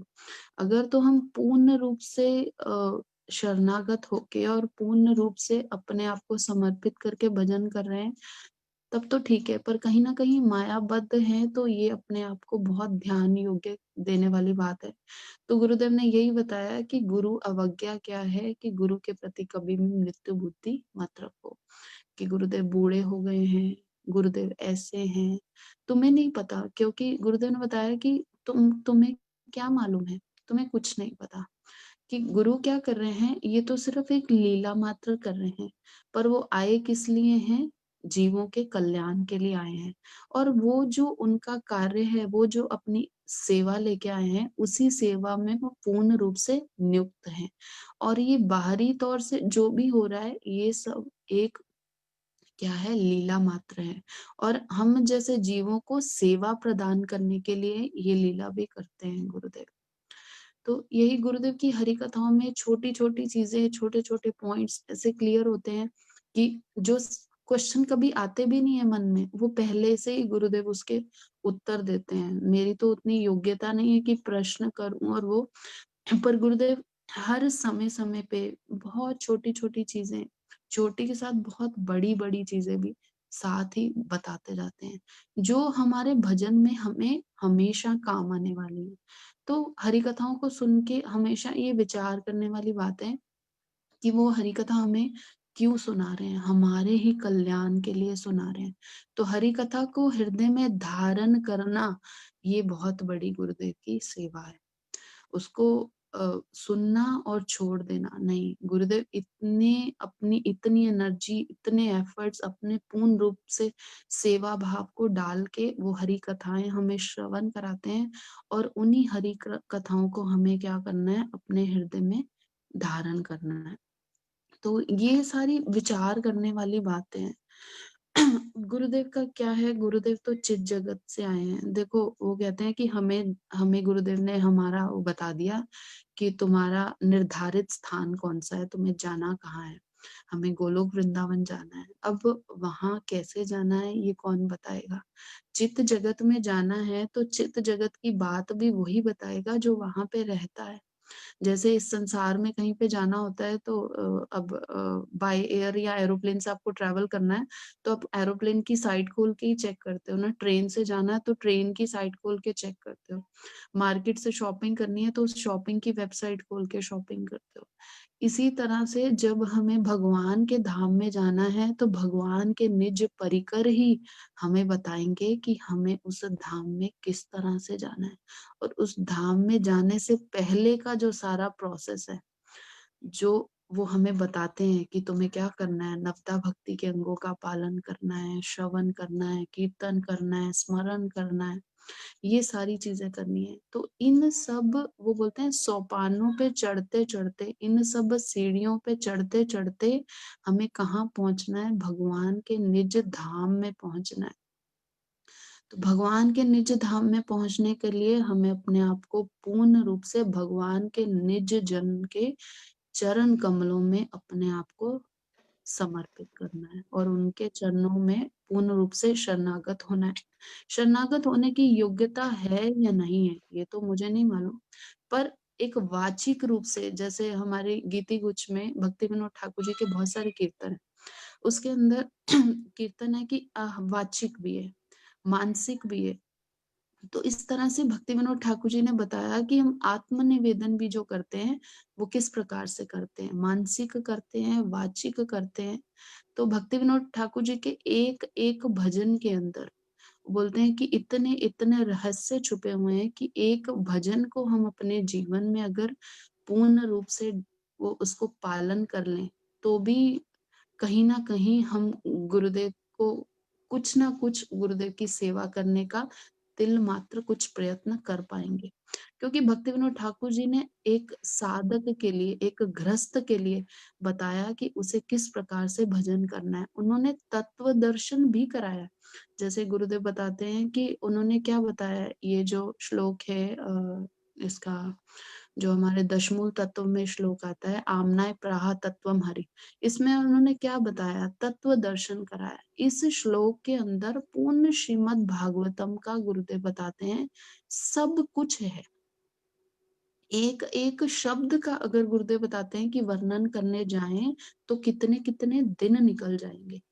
तो भक्ति विनोद ठाकुर जी की ये जो धारा है जिसमें हम चल रहे हैं, महाप्रभु की ये जो धारा है इसमें चल रहे हैं, तो हमें उनके ही विचार को अपने जीवन में क्या करना है, उतारने का प्रयास करना है और उन्हीं की वाणी को हृदयंगम करते करते कुछ भजन करने का प्रयास करना है। ठीक है, आज टाइम बहुत सारा हरि हो बोल। गया, मैंने देखा नहीं। हरि बोल। दीदी क्षमा करना प्रभु जी, मैंने कि टाइम अगर को आपको ध्यान बोलना है तो आप 1 मिनट और बोल लीजिए। नहीं नहीं, हो गया प्रभु जी, अगर हो आपको गया, बोलना ठीक है है। तो 1 मिनट और बोल सकते हैं, नहीं तो आपने समय बहुत अधिक ले लिया है।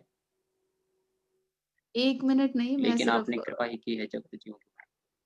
सिर्फ एक यही कि मैं देखो इतनी जल्दी में मैंने कुछ इतना मैं प्रणाम मंत्र मैंने ठीक से मंगलाचरण भी नहीं किया, पर आप सब वैष्णवों को बहुत बहुत आपके चरणों में कोटि कोटि दंडवत प्रणाम। और वो बोलते हैं कि वैष्णवों के संग से ही और वैष्णवों का की कृपा से ही हम भक्ति राज्य में कुछ भजन कर सकते हैं। कुछ क्या मतलब पूर्ण रूप से भजन कर सकते हैं, क्योंकि पूर्ण रूप से मैं वैष्णव संग भी नहीं करती, इसीलिए मैं कुछ बोल रही हूँ। पर आप वैष्णवों की बहुत कृपा है कि आज मुझे कुछ मेरी जिह्वा को पवित्र करने का मेरे को थोड़ा सा सौभाग्य मिला। तो आप सब वैष्णवों के चरणों में बहुत बहुत कोटि कोटि प्रणाम। वांछा कल्पतरुभ्यश्च कृपा सिन्धुभ्यश्च पूर्ण।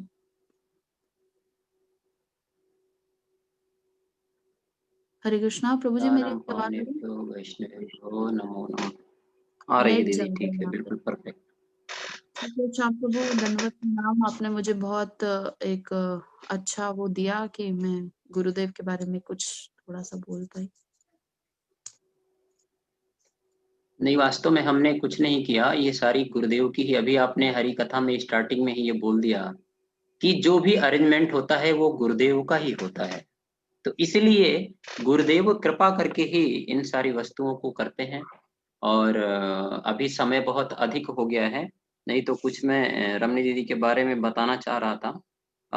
अक्सर जैसा कि हम लोग जानते हैं, जैसा कि हम लोगों ने श्रवण किया है कि क्या नाम है, अयोध धौम्य नामक एक मुनि थे। उनका एक शिष्य था जिसका नाम उपमन्यु था। उपमन्यु की चर्चा हम लोग करेंगे बाद में, क्योंकि अभी हमारे उमाकांत प्रभु का समय हो गया है और उन्होंने मुझे बोला था, प्रभु जी मैं बिल्कुल ठीक 8 बजे बोलूंगा, तो 10 मिनट हमने अधिक ले लिया है। और रमनी दीदी ने इतना सुंदर रूप से बताया। और रमनी दीदी की एक जो विशेषता है कि वो कंप्लीटली गुरुदेव के सेवा में नियुक्त रहती हैं और गुरुदेव के आदेश का पालन बड़ी ही दृढ़ता के साथ करती हैं। मैं उपमन्यु का उपाख्यान इसलिए सुनाना चाहता था कि उपमन्यु के गुरुदेव ने जो कह दिया, उपमन्यु वही करता था, वो ये विचार नहीं करता था कि आगे क्या होने वाला है। ठीक वही चीज रमनी दीदी के साथ है। अगर गुरुदेव ने कोई बात बोल दी तो रमनी दीदी वो विचार नहीं करती कि क्या होगा क्या नहीं होगा, क्योंकि गुरुदेव ने बोला है तो अच्छा ही होगा। ये विचार कहते हैं यही एक गुरु सेवक का वास्तविक कर्तव्य है। वो सारी चीजें संपूर्ण रूप से रमनी दीदी के अंदर दिखाई देती हैं, इसमें किसी तरह की कोई अतिशयोक्ति नहीं है। तो ये वाली हम चर्चा करेंगे, समय मिलेगा मैं क्षमा चाहता हूँ उमाकांत प्रभु जी से कि प्रभु जी थोड़ा सा लेट हो गया। आपसे प्रार्थना है आप आइए और गुरुदेव के विषय में थोड़ी चर्चा करिए, क्योंकि आप बहुत ही निज संग किया है आपने गुरुदेव का, मथुरा में भी रहे काफी दिन आप, और बहुत सारी बातें आप जानते हैं। जी प्रभु प्रार्थना जी। है आपसे, आप कुछ हम लोगों के ऊपर कृपा करें प्रभु जी। हरे कृष्ण। हरे कृष्ण। हरे कृष्णा। ओम अज्ञानतिम्रान्धस्य ज्ञानाञ्जनशलाकया चक्षुरुन्मीलितं येन तस्मै श्रीगुरुवे नमः। नमो विष्णुपदाय गौरपृष्ठाय भूतले श्रीमते भक्तिवेदांत गोस्वामीति नामिने। सर्वप्रथम मैं अपने शिला गुरुदेव के चरणों में अनंत कोटि दंडवत प्रणाम ज्ञापन करता हूँ। तत्पश्चात यहाँ उपस्थित सभी श्रेष्ठ वैष्णवियों एवं गुरु भाई बहनों को यथा योग्य दंडवत प्रणाम करता हूँ। आज श्याम प्रभु जी की कृपा से मुझे सुयोग्य अवसर प्रदान उन्होंने जो किया है, मैं प्रयास करूँगा कि मैं उन भावों को जिनको मैं महसूस कर पाता हूँ गुरुदेव के बारे में और जो उनका संग किया, तो मैं बोलने का प्रयास करूँगा। और अगर यदि कोई त्रुटि हो, क्योंकि मुझे लगता नहीं मेरी वाणी इस योग्य है, लेकिन अगर कोई त्रुटि हो तो आप सभी मुझे क्षमा करें। मैं एक चीज ये बताना चाहता हूँ, श्याम प्रभु की कृपा नहीं, वास्तविक कृपा जो है वो गुरुदेव की है, और इसमें इतने श्रेष्ठ लोग बैठे हुए हैं। नहीं, फिर भी आप विशेषतः माध्यम हमारे तो बन रहे हैं। विनोद प्रभु जी हैं, ये लोग वंदनीय हैं, जी और इन लोग की ही अनुगत्य में हम लोग गुरुदेव की सेवा थोड़ी सी करने का प्रयास कर रहे हैं। योग्यता तो बिल्कुल भी नहीं। जी प्रभु जी। जी अ, हम प्रभु जी मैंने आपसे एक बात जानना चाहेंगे कि आप इसमें जरूर शेयर करना कि आप गुरुदेव से कैसे जुड़े, जी और कब आपने हरिनाम लिया, और कब आपने दीक्षा ली। जी मैं गुरुदेव से वैसे तो 2014 में मिला था। सबसे पहले मैं रमन बिहारी गौड़ी मठ में प्रेमानंदी के साथ गया था, जब परम गुरुदेव की आविर्भाव तिथि थी, और वहाँ काफ़ी भव्य समारोह उस टाइम हो रहा था। तो कुछ समय के लिए गया था, क्योंकि मैं ऑफिस से सीधा गया था और मेरे हाथ में काफ़ी ऑफिस का सामान था, तो मैं ज़्यादा देर रुका नहीं था वहाँ पर। उसके बाद 2014 में जब गुरुदेव 3-4 बार आए उस पूरी साल के दौरान, तो प्रेमानंदी मुझे लेके गई उनके पास, गुरुदेव के पास, और मैं बैक बेंचर की तरह बिल्कुल लास्ट में बैठ जाता था, और गुरुदेव दूर से मुस्कुरा करके कहते थे, और ठीक हो? तो मैं सिर हिला के कह देता था, मतलब मैं बोल भी नहीं पाता था उनसे। फिर उसके बाद इसी तरह से 2015 में भी 1-2 बार मैं गुरुदेव से मिला, और इसी तरह से कथाएं जो होती थी उनको सुनता था। तो मैं प्रेमानंदी को बोलता था कि मुझे समझ में तो आती नहीं है, मुझे बेकार में लेके जाते हो।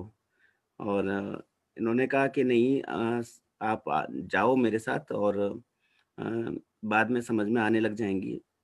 तो उसके बाद फिर मुझे वहाँ पर सबसे जो सेवा करती हुई नज़र आती थी वो रमणी दीदी नज़र आती थी। तो मैं उनसे कहा करता था कि दीदी मुझे समझ में तो आती नहीं है कथाएं। तो कहते थे, वो मुस्कुरा के कहती थी कि नहीं प्रभु जी, आप आते रहो, सब ठीक हो जाएगा और आपको सब समझ में आने लग जाएगा, गुरुदेव कृपा करेंगे आपके ऊपर। तो उसके बाद 2016 में 16 अगस्त 2016 को अचानक से पता नहीं क्या भाव आया मॉर्निंग में, तो मैं गुरुदेव से मिलने जब गया प्रेमानंदी के साथ, तो अचानक से रमणी दीदी को मैंने बोला कि दीदी मुझे हरिनाम लेना है गुरुदेव से। तो दीदी बड़ी प्रसन्न हुई, उन्होंने कहा कि ठीक है प्रभु जी, मैं गुरुदेव से बात करती हूँ और आपका हरिनाम करा देते हैं। उस वक्त गुरुदेव के पास बिल्कुल समय नहीं था, गुरुदेव अपनी पैकिंग में लगे हुए थे। और गुरुदेव के पास जब दीदी ने जाके कहा कि ऐसे ऐसे उमाकांत प्रभु कह रहे हैं कि उनकी दीक्षा होनी है, तो गुरुदेव ने कहा ठीक है। तो गुरुदेव ने वो पैकिंग वगैरह का काम छोड़ करके और अपना वो जो सूटकेस पूरी तरह से पैक कर चुके थे वो दोबारा से खोल दिया, जबकि गुरुदेव को 10-15 मिनट में निकलना था।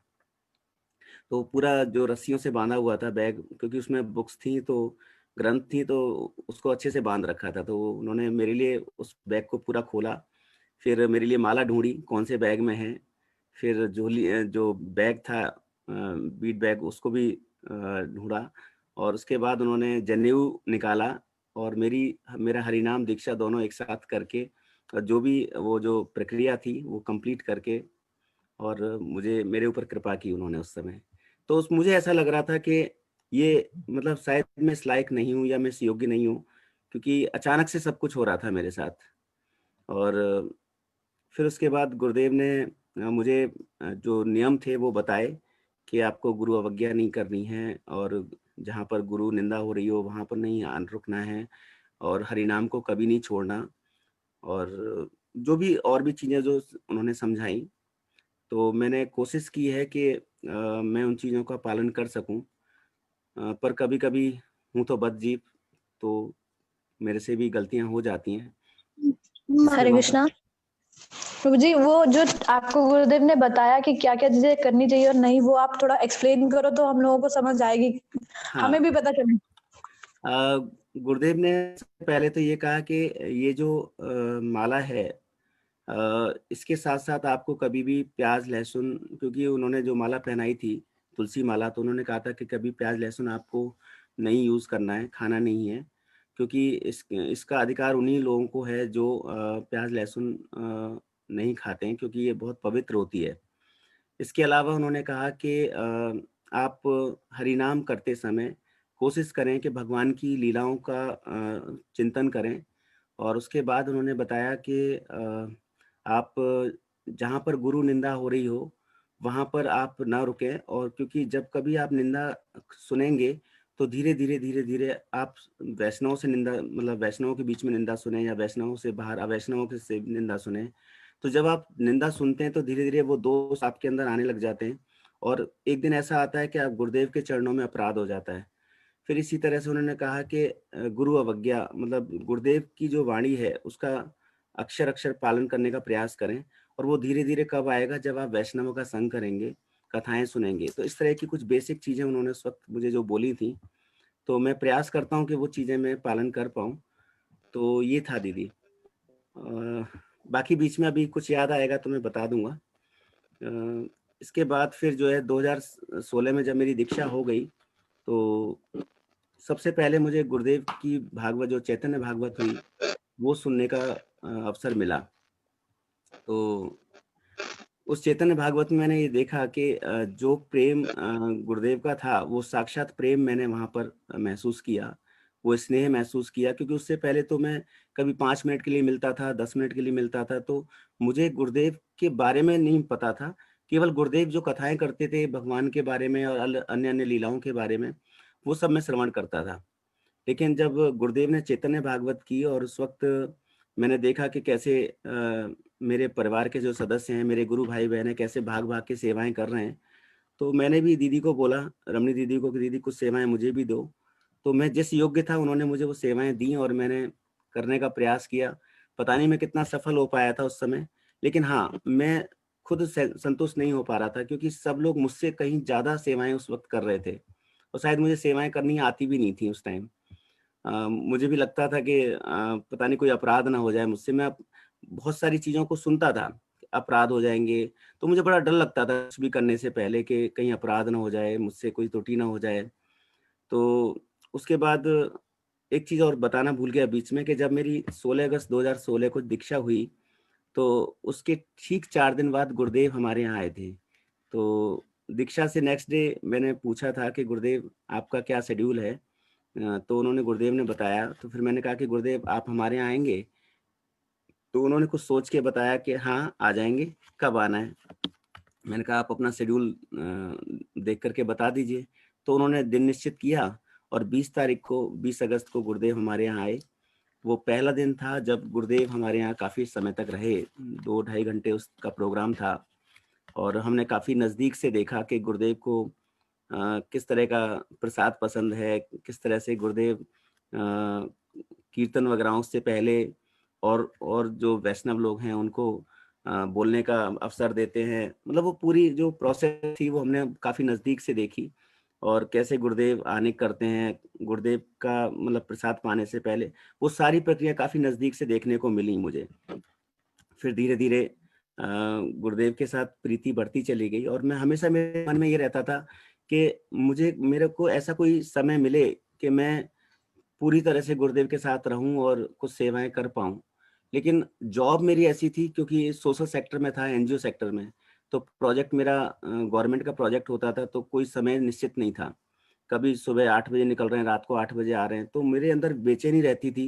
2016, 2017, इवन 2018 का आधा साल निकल गया। वो 2.5 साल में इतना बेचैन रहा, 2.5 साल, कि मैं हमेशा ही सोचता था कि काश कोई ऐसी व्यवस्था बन जाए, गुरुदेव ऐसी कोई कृपा कर दें कि इस जॉब से छुटकारा मिल जाए, क्योंकि मैं गुरुदेव का संग नहीं कर पाता, गुरुदेव की सेवाएँ नहीं कर पाता। और हमेशा मैं कोसता रहता था कि मैं मतलब अपने जीवन यापन करने में, परिवार को पालने पोषने में मैं इतना बिजी हो गया कि मैं गुरुदेव के मन की बातें नहीं समझ पा रहा हूँ। गुरुदेव क्या चाहते हैं और क्या नहीं चाहते हैं, वो सब चीज़ें मतलब बहुत बेचैन रहता था। तो गुरुदेव से कभी-कभी मैं पूछता भी था कि गुरुदेव मैं कब इस योग्य होऊँगा कि मैं कुछ कर पाऊँ? तो गुरुदेव मेरे से कहते थे, नहीं प्रभु जी आप कर तो रहे हो, आप वैष्णवों को अलग-अलग लोगों को, अपने ऑफ़िस के लोगों को या अपने नेटवर्क से लोगों को ला कर के जोड़ रहे हो, आप दीक्षाएँ करा रहे हो, हरिनाम करा रहे हो। तो मैंने कहा गुरुदेव मैं तो और भी बहुत कुछ करना चाहता हूँ, मुझे इस योग्य आप बनाएँ। तो गुरुदेव ने वास्तव में मुझे इस योग्य बनाया और सितंबर 2018 में मैंने जॉब से रिज़ाइन दिया और मैंने गुरुदेव की आज्ञा से फिर अपना काम शुरू किया। अपना काम शुरू करने से मुझे सबसे ज़्यादा बेनिफिट ये हुआ कि मैं कभी भी गुरुदेव के पास आ जा सकता था, कभी भी गुरुदेव जब दिल्ली आते थे तो मैं कभी भी उनके पास तुरंत पहुँच जाता था, क्योंकि अपना काम था, लॉक किया, चल दिए। तो ये सबसे बड़ी कृपा गुरुदेव की हुई कि मैं जो गुरुदेव का मनोभीष्ट है उसको समझ पाने में समर्थ हुआ और बहुत सारी चीज़ें मैंने गुरुदेव की मथुरा मठ में जब मैं रहा, मतलब मथुरा मठ में संग किया इस लॉकडाउन में, तो लगभग 1.5 महीने मैंने कार्तिक की परिक्रमाएँ और मथुरा की परिक्रमाओं के दौरान गुरुदेव का संग किया। तो मैंने गुरुदेव के अंदर बहुत सारी चीज़ें ऐसी देखी जो कभी मैंने वो महसूस भी नहीं की थी। जैसे उनकी कृपा, मतलब साक्षात कृपा मूर्ति हैं मेरे गुरुदेव। कैसे कि वो जितने भी जीव-जंतु हैं, उन सब पे, मतलब हम मनुष्यों पे तो कृपा कर ही रहे हैं, जितने भी जीव-जंतु हैं ना, उन पे भी बहुत कृपा कर रहे हैं। वो कैसे देखा मैंने? जब हम मथुरा की परिक्रमाएँ लगाते थे, तो बीच में कोई बच्चा आ गया या कोई मतलब कुछ लोग ऐसे आ गए जो असमर्थ थे, तो गुरुदेव उनके नज़दीक जा कर के उनसे मतलब पूछते थे, ये क्या हो रहा है? ये कैसा है? मतलब गुरुदेव की वाणी से सुनते ही, मतलब वो पहली बार मिला वो व्यक्ति और गुरुदेव की वाणी सुनते ही वो ऐसे खिलखिला के हँसता था। ऐसा लगता था जैसे वो गुरुदेव का ही इंतज़ार कर रहा है। ऐसे ही गोवर्धन की परिक्रमाओं में जब हम गिरिराज जी की परिक्रमा कर रहे थे और तलहटी से जो रास्ता जाता है अंदर की तरफ, वहाँ पे बहुत सारी गाय और छोटे-छोटे बच्चे या अन्य-अन्य जो लोग थे जो गुरुदेव से पहली बार मिलते थे। तो ऐसा लगता था जैसे गुरुदेव का ही वो इंतज़ार कर रहे हैं और गुरुदेव उनसे मिलकर के ऐसे बात करते थे या ऐसे उनके प्रति अपने भाव प्रकट करते थे।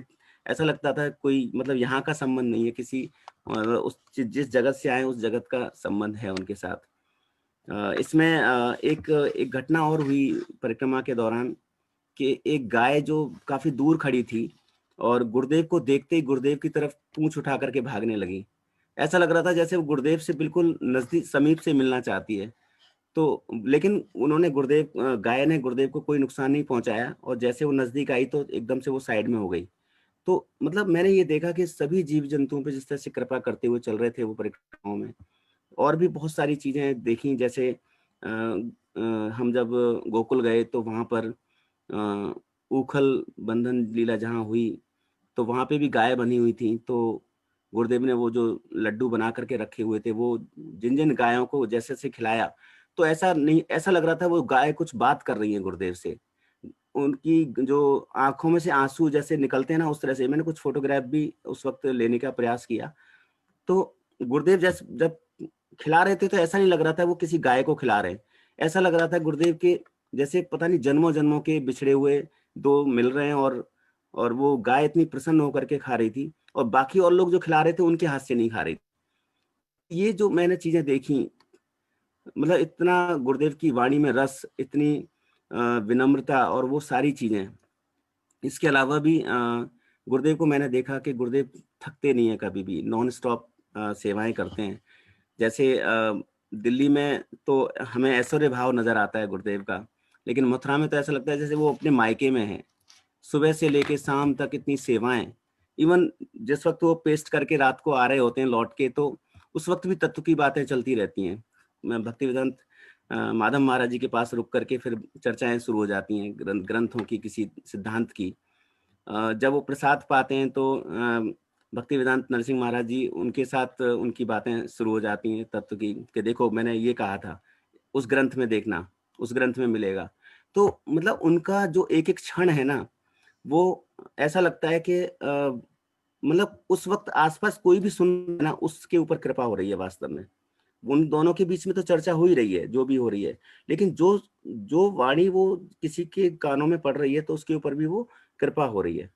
इसी तरह से हमने बहुत सारी ऐसी चीजें देखी, चाहे वो मथुरा की परिक्रमा हो या कोई डेकोरेशन का काम हो, उनकी हर बात में एक शिक्षा, हर बात में एक शिक्षा। तो मेरे तो रोंगटे खड़े हो जाते थे जब मैं उन चीजों को महसूस करता था, वो भाव मेरे अंदर आते थे। पता नहीं गुरुदेव कैसे वो प्रकट कराते थे, लेकिन मैं मतलब मैं कभी-कभी मेरे आंसू निकल आते थे कि मैं इस योग्य नहीं था, और गुरुदेव मेरे ऊपर इतनी कृपा मतलब कर रहे हैं, तो मुझे गुरुदेव के लिए और क्या कर दूं कि मतलब मैं वो सार्थक हो जाए जो गुरुदेव चाहते हैं। तो एक क्या हुआ कि गुरुदेव के साथ मैं डेकोरेशन में लगा हुआ था, तो गुरुदेव को मैंने कहा कि गुरुदेव यहाँ पे ऐसे नहीं, ऐसे लगेगा ये माला। तो गुरुदेव ने कहा नहीं ऐसे मत लगाओ, ऐसे लगाओ। मैंने गुरुदेव की बात अवज्ञा कर दी और मैंने क्या किया, मैंने उस तरह से लगाई। थोड़ी बहुत देर बाद देखा कि 5 मिनट बाद वो माला गिर गई। तब मुझे पता लगा कि नहीं, गुरुदेव को सब कुछ पता है, गुरुदेव को सब कुछ पता है, और हमें बिल्कुल भी वो अवज्ञा नहीं करनी चाहिए और गुरुदेव के हर अक्षर का पालन करना चाहिए। बिल्कुल ऐसे जैसे एक माँ के ऊपर बच्चा अपने आप को सरेंडर कर देता है, फिर वो माँ जाने, वो अपने ऊपर, उनके ऊपर छोड़ देता है। तो मैंने उनके अंदर पिता का रूप भी देखा, मैंने उनके अंदर एक दोस्त का, एक सखा का रूप भी देखा। सखा के बारे में तो और भी बहुत आनंद आता है। जब मैं वहाँ पर सांकरी खोर में ऊपर बैठा हुआ था गुरुदेव के नज़दीक, अचानक से मैं व्हाट्सएप में कुछ मैसेज को चेक करने लगा, तो गुरुदेव भी उसको क्योंकि गुरुदेव एकदम मेरे समीप थे, तो गुरुदेव भी पीछे से देखने लगे। गुरुदेव ने क्या क्या देख रहे हो? मैं, गुरुदेव ये मैसेज आए हुए हैं। अच्छा, तो एक ये हमारी कथाओं का भी ग्रुप है? मैंने, हाँ गुरुदेव ग्रुप है, दिखाओ मुझे। तो मेरे से स्क्रॉल कराने लग गए वो, जैसे मैं वन माधुर्यम वाले ग्रुप को स्क्रॉल कर रहा था, या जो हमारा अपना गुरुदेव के नाम से जो ग्रुप है उसको स्क्रॉल कर रहा था। तो वन बाई वन जब मैं स्क्रॉल कर रहा था, गुरुदेव ने कहा अच्छा इसमें ग्रुप में हम क्या करते हैं?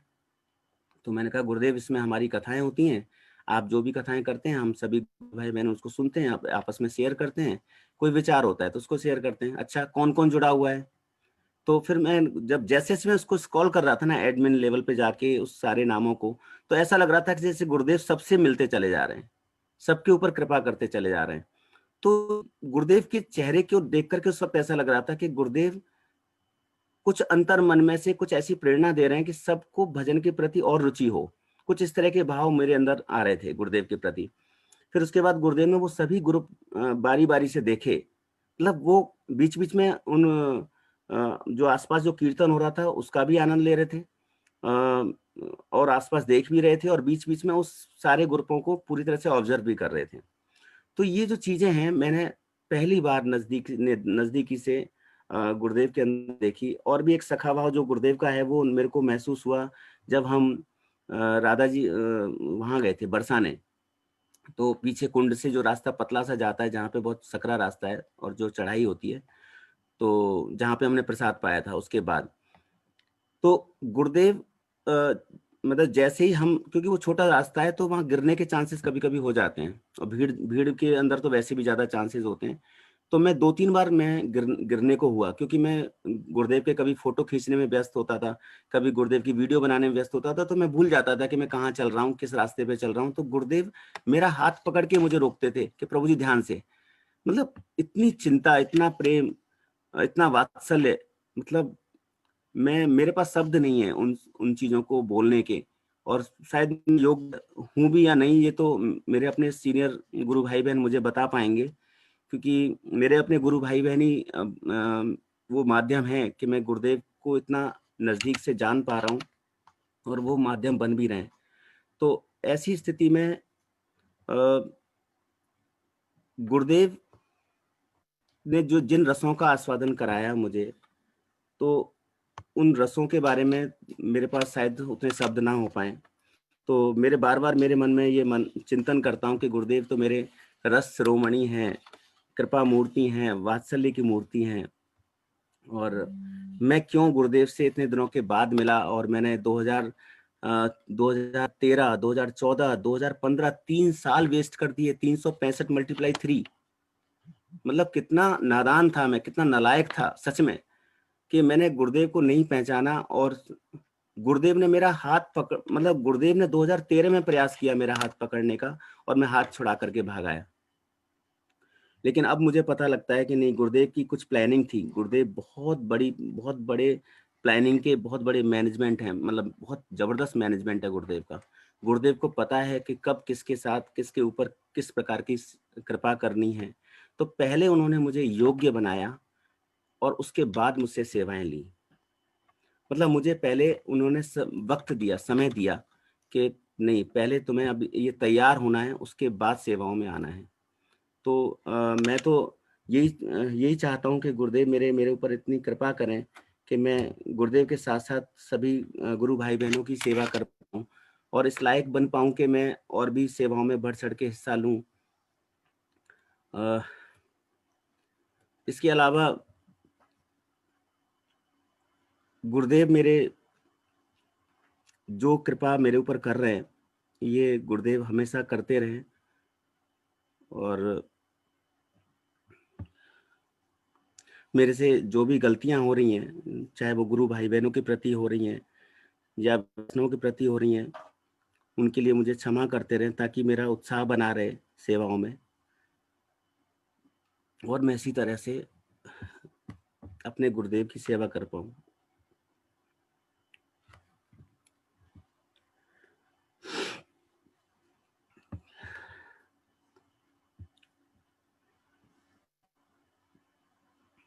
पर मैंने गुरुदेव को ये देखा कि गोवर्धन में इतना मतलब नज़दीक कभी गुरुदेव के पास मैं नहीं आया था और मैंने गुरुदेव को पहचाना, बहुत देर से पहचाना। तो बस मेरी तो हर वक्त यही इच्छा रहती है कि गुरुदेव हमेशा मेरे हृदय में बने रहें और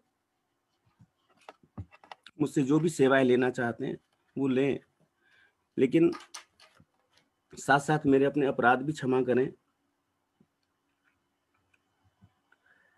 मुझे मालूम है कि मैंने क्या क्या अपराध किए हैं, बस वो मुझे शक्ति दें कि मैं इस लायक बनूं कि मैं और भी मेरे अपने भजन में आगे बढ़ के और अपने जो भी गुरुदेव का मनोभीष्ट है उसको मैं पूरा कर सकूं और गुरुदेव को प्रसन्न रख पाऊं। वांछा कल्पतरुभ्यश्च कृपा सिंधुभ्यश्च पतितानां पावनेभ्यो वैष्णवेभ्यो नमो नमः। हरे कृष्णा प्रभु जी। हरे कृष्णा प्रभु जी, थैंक यू सो मच। बहुत सुंदर रूप से आपने गुरुदेव के चरणों में पुष्पांजलि अर्पित किया। और एक विशेष बात ये, विशेष कृपा ये कि आपने अपने हृदय के भावों को रखा, जो संपूर्ण रूप से बिल्कुल हृदय को स्पर्श करने वाला था। और बहुत ही अच्छा लगा। आपने बोला कि मैं 2013 में गुरुदेव हमारे ऊपर कृपा कर रहे थे और मैं हाथ छुड़ा के वहां से जाने लगा। तो इसी पे मुझे एक बात याद आ गई। कोई बात नहीं, थोड़ा लेट हुआ है तो 2 मिनट और सही। एक समय जब सूरदास जी के बारे में आता है कि ब्रज वृंदावन की तरफ बढ़े, तो जब ब्रज वृंदावन जा रहे थे, आंखों से दिखलाई देता नहीं। आप लोग सुन पा रहे हैं मुझे? जी प्रभु जी। तो जब वृंदावन की तरफ बढ़े तो क्या हुआ? आंखों से दिखलाई तो दे नहीं रहा। अब चूंकि श्री कृष्ण की तरफ बढ़ रहे हैं, तो श्री कृष्ण ने क्या किया, एक बालक के रूप में आए और बोले, बाबा बाबा कहाँ जा रहे हो? तब सूरदास जी ने कहा कि मैं ब्रज वृंदावन जा रहा हूं। तो उस बालक ने कहा, बाबा आप कैसे जाओगे? क्योंकि उन्होंने क्या देखा कि आगे एक कुआं है और वो गिरने ही वाले हैं। उसी समय वो बालक उनके हाथ को पकड़ लिया और बोला, मैं भी ब्रज वृंदावन जा रहा हूँ, और उस तरफ चल दिए, जाने लगे। जब जा रहे हैं तो क्या हुआ कि जैसे ही ब्रज वृंदावन आने वाला है, कन्हैया ने देखा कि हमारे सखा अभी हमें देख लेंगे। इतने में वो क्या कहते हैं कि बाबा बाबा ये तुम्हारा वृंदावन आ गया, अब मैं जाता हूं। तब यहाँ पर सूरदास जी ने एक बात कही, वो कहते हैं कि हाथ छुड़ा के जात हो निर्बल जान के मोही, हृदय से जब जाओगे मर्द गिनूंगा तो ही। इसका मतलब ये कि मैं बहुत ही निर्बल हूं, मेरे अंदर वो शक्ति नहीं है, इसलिए आप हाथ छुड़ा के तो जा सकते हो, जिस दिन हृदय से चले जाओगे तब तुम्हें वास्तविक पुरुष समझूंगा। तो ठीक उसी तरह से आप श्री कृष्ण और गुरुदेव की शरणागति ग्रहण किए हैं, तो कैसे हाथ छुड़ा के जा सकते हैं? जा ही नहीं सकते। जिसने गुरुदेव की शरणागति ग्रहण कर ली और श्री कृष्ण की शरणागति ग्रहण कर ली, उसे आज नहीं तो कल वापस आना ही पड़ेगा। इसी में हमारा चरम परम सुख है। हम क्षमा चाहते हैं, प्रभु जी आ गए हैं और प्रभु जी का हमने समय बहुत अधिक ले लिया, इसलिए आपके चरणों में प्रभु जी क्षमा चाहता हूँ। आनंद आ रहा बहुत। क्योंकि आपका समय था 8:15 बजे का, और आप से बहुत प्रार्थना करने के बाद आप आए हैं, तो आपसे मेरी यही प्रार्थना है कि आप गुरुदेव के विषय में आपकी कैसी अनुभूति रही, विशेषतः उसके बारे में आप चर्चा करें। जी प्रभु जी। ओम अज्ञानतिर्मन्दस्य ज्ञानञ्जनशलाकया चक्षुरुन्मिलितं तस्मै श्री गुरुवे नमः। नमो विष्णुपादाय गौरपृष्ठाय भूतले श्रीमद्भक्तिवेदान्तवनाय नामिने वन्देऽहं भक्तिचक्रं गौरंगा निजापृष्ठितं श्रीमद्भक्तिवेदान्त स्वामी वनं नमस्तुभ्यं। श्री राधा एका निश्चितां रसायना कथामृतं संकीर्तनं नन्दां गोस्वामिनं वनं नमः। हे कृष्ण करुणा सिंधु दीनबंधु जगतपते गोपेश गोपिका कांत राधा कांत नमस्तुते। तप्त कांचन गौरंगे राधे वृंदावनेश्वरी विश्वानुसुते देवी प्रणमामि हरिप्रिये।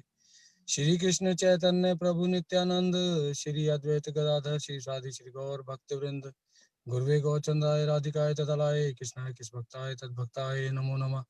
हरे कृष्णा कृष्ण कृष्ण हरे हरे हरे राम राम राम हरे हरे। सबसे पहले मैं श्रीला भक्ति वेदांत वन गोस्वामी महाराज जी के चरण कमलों में अपना शाश्वत धन्यवाद प्रणाम अर्पण करता हूँ।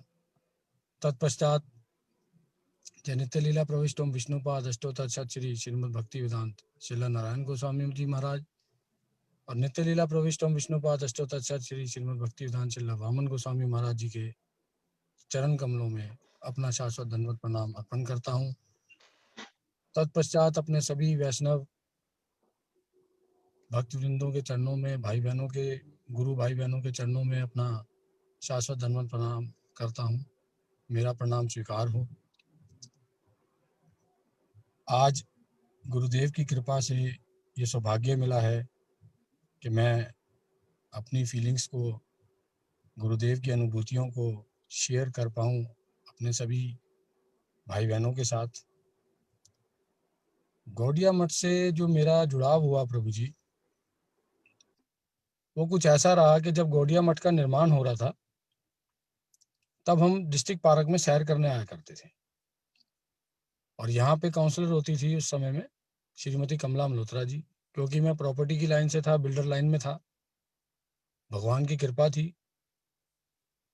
उन्होंने आग्रह किया कि मठ का निर्माण हो रहा है, आप सब सहयोग दें। तो हमसे जो बन पड़ा हमने सब करके मठ में सहयोग दिया। और 2009 में मेरा ऐसा सौभाग्य था, बट इतना मैं उस टाइम जानता नहीं था, ये आज सौभाग्य वर्ड बोल रहा हूँ, कि परम गुरुदेव नारायण गोस्वामी महाराज जी आए हुए थे मठ में, और रमनी मुझे मठ में ले गई। अब वो बाहर जहाँ अभी बुक स्टॉल है ना, वहाँ गुरुदेव बैठे थे और सारे लोग सर्कल बना के खड़े थे। तो गुरुदेव से जो संपर्क हुआ ना, ऐसा लगा जैसे वो मुझे देख रहे हैं, मैं उन्हें देख रहा हूँ। और मन में एक भाव आया, गुरुदेव मुझे बुला लो। बट उस टाइम मैं मिला और नहीं भी मिला, प्रणाम किया, और जब सब चले गए मैं भी चला गया। मैं अज्ञान था, मुझे ज्ञानता थी मेरे में, मैं जानता नहीं था। उसके बाद रमणी मुझे ले गई राधा दामोदर जी के यहाँ, रूप गोस्वामी जी की तिथि थी, और वहां मैंने वन महाराज जी को मिला, देखा मैंने, मतलब मिला तो नहीं, क्या है कि 15 मिनट का ले गई थी, वहां लग गए 3 घंटे। तो थोड़ा सा तब भी अज्ञान था, चला आया। बट धीरे धीरे ये एहसास हुआ मिलने के बाद कि गुरुदेव में कुछ शक्ति है। और 2011 में प्रभु जी जहाँ B1 में हम अभी रहते हैं, उसका सिर्फ लेंटर डला था, अभी फर्श भी नहीं डले थे।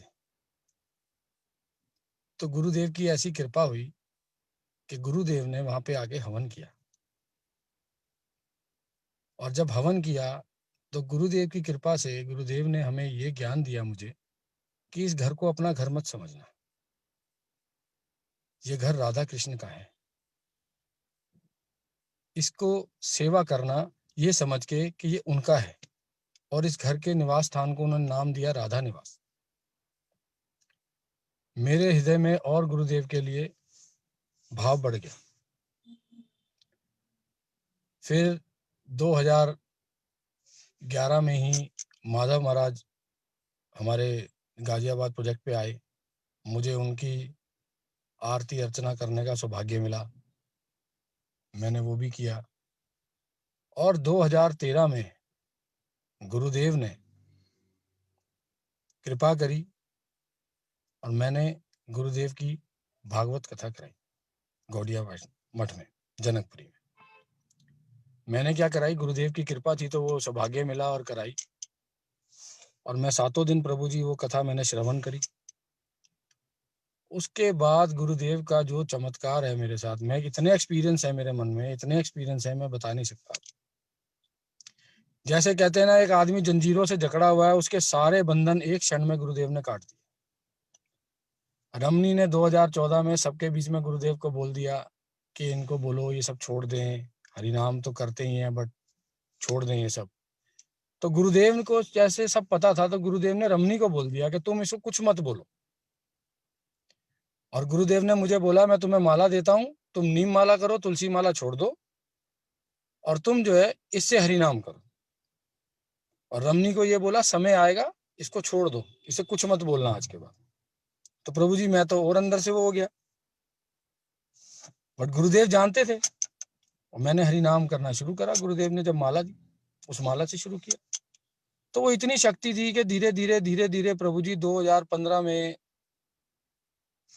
मेरी माता जी का स्वर्गवास हो गया, और मैंने उसके बाद सब छोड़ दिया। उसके बाद गुरुदेव की फिर कृपा हुई मेरे पे, और मैं जो है गुरुदेव के पास एक दिन अचानक पहुंच जाता हूं कि गुरुदेव मैंने सब त्याग दिया और मुझे जो है दीक्षा लेनी है। तो रमनी को जब मैंने रात को बताया आके कि मैंने सब छोड़ दिया और मुझे गुरुदेव से सुबह दीक्षा लेनी है, तो ये लोग तो ऐसे खुश हुए। इसमें फिर उसने स्वाति को फोन किया, मतलब इनके अंदर कोई ऐसी लहर थी, पता नहीं क्या चमत्कार हो गया। प्रभु जी मुझे ये एहसास हुआ उन दिनों में जब गुरुदेव से दीक्षा हुई मेरी, या गुरुदेव ने माला दी, उसके बाद जब मैं माला करता था, मुझे ये एहसास हुआ कि मैं किसी दलदल में ना पूरा धंस चुका था। मेरा मुंह भी चला गया अंदर, सिर्फ मेरा हाथ बाहर था। और गुरुदेव ने ऐसी कृपा करी कि बस क्षण भर में मुझे उस दलदल से निकाल दिया और मुझे एक नया जीवन प्रदान कर दिया। और फिर गुरुदेव का संग तो मैं इतना नहीं पा पाता हूँ, क्योंकि गुरुदेव का जो टाइमिंग्स हैं, जो गुरुदेव का शेड्यूल है, वो दिल्ली आते हैं, कुछ क्षण के लिए रुकते हैं, फिर उनको जाना होता है कभी कहीं कभी कहीं। तो उनकी कृपा जब हुई हमारे पे, तो हम भागवत कथा हम सब भाई बहनों ने मिलकर कराना शुरू करा। सब लोगों का संग मिला, गुरुदेव का संग मिला। ये हम सौभाग्यशाली हैं सब कि गुरुदेव के लिए हरि कथा और ये भागवत कथा का आयोजन कर पाते हैं। उनकी कृपा ही होती है हम पे, ये तो हम क्या कर सकते हैं, कुछ नहीं कर सकते गुरु के लिए। आज भी हम गुरु के लिए क्या कर सकते हैं, कुछ नहीं कर सकते। हम चाहते हैं गुरुदेव अपना ऐसा आशीर्वाद प्रदान करें कि हम उनके भाव जानकर जैसे वो चाहते हैं हम वैसे उनकी सेवा कर सकें। हम अपनी इच्छा से तो करना चाहते हैं, बट हमारी इच्छा तो बद्ध जीव वाली अभी भी सोच है, इतनी तो मेरे में समझ नहीं है। लेकिन गुरुदेव के मिरेकल्स मैंने देखे हैं। मैं मन में गुरुदेव को याद करके किसी भी तकलीफ में होता हूँ, बात करता हूँ मन से, हृदय से भी करता हूँ, तो वो बात गुरुदेव तक पहुंचती है। इसका एग्जाम्पल मैंने देखा था। मैं रात को किसी चीज से बहुत परेशान था और मैं रात को 12:30 बजे रमनी को उठा के कहता हूँ, रमनी मुझे नींद नहीं आ रही है, मेरे को ऐसा लग रहा है मुझे गुरुदेव से बात करनी है, ये इसका सोल्यूशन मुझे गुरुदेव ही दे सकते हैं, इस समस्या से मुझे गुरुदेव ही निवारण देंगे, मेरी समझ नहीं काम कर रही है। आप यकीन मानो प्रभु जी, वो मिरेकल हुआ। 12:35 पे गुरुदेव का कॉल आ जाता है स्काइप पे रमनी के फोन पे, और गुरुदेव से हम सारी बात दिल खोल के कर देते हैं और वो सुबह तक समस्या खत्म हो जाती है, अपने आप ही डिसॉल्व हो जाती है। वो जब मैं सुबह जाता हूँ समस्या का निवारण करने, तो वो ऑटोमेटिक पता चलता है वो डिसॉल्व हो गई। तो हमारे गुरुदेव में साक्षात गुरुदेव जो हैं हमारे पे कृपा करते हैं, हर समय कृपा करते हैं, हमारे साथ हर क्षण है। अभी भी वो ब्राजील में है, मगर मुझे ऐसा लगता है वो हमारे साथ है। और मन में हम अगर उनको भाव से याद करते हैं तो वो हमेशा किसी ना किसी रूप में हमारे में प्रकट हो जाते हैं, चाहे वो मैसेज के माध्यम से हो जाए, चाहे वो फोन के माध्यम से हो जाए। गुरु कृपा हमारे ऊपर है। और मैं यही बोलूंगा कि मैं सब जगह तो नहीं जा पाता, गुरु का संग नहीं कर पाता हूँ, क्योंकि मैं कुछ जिम्मेदारियां भी हैं।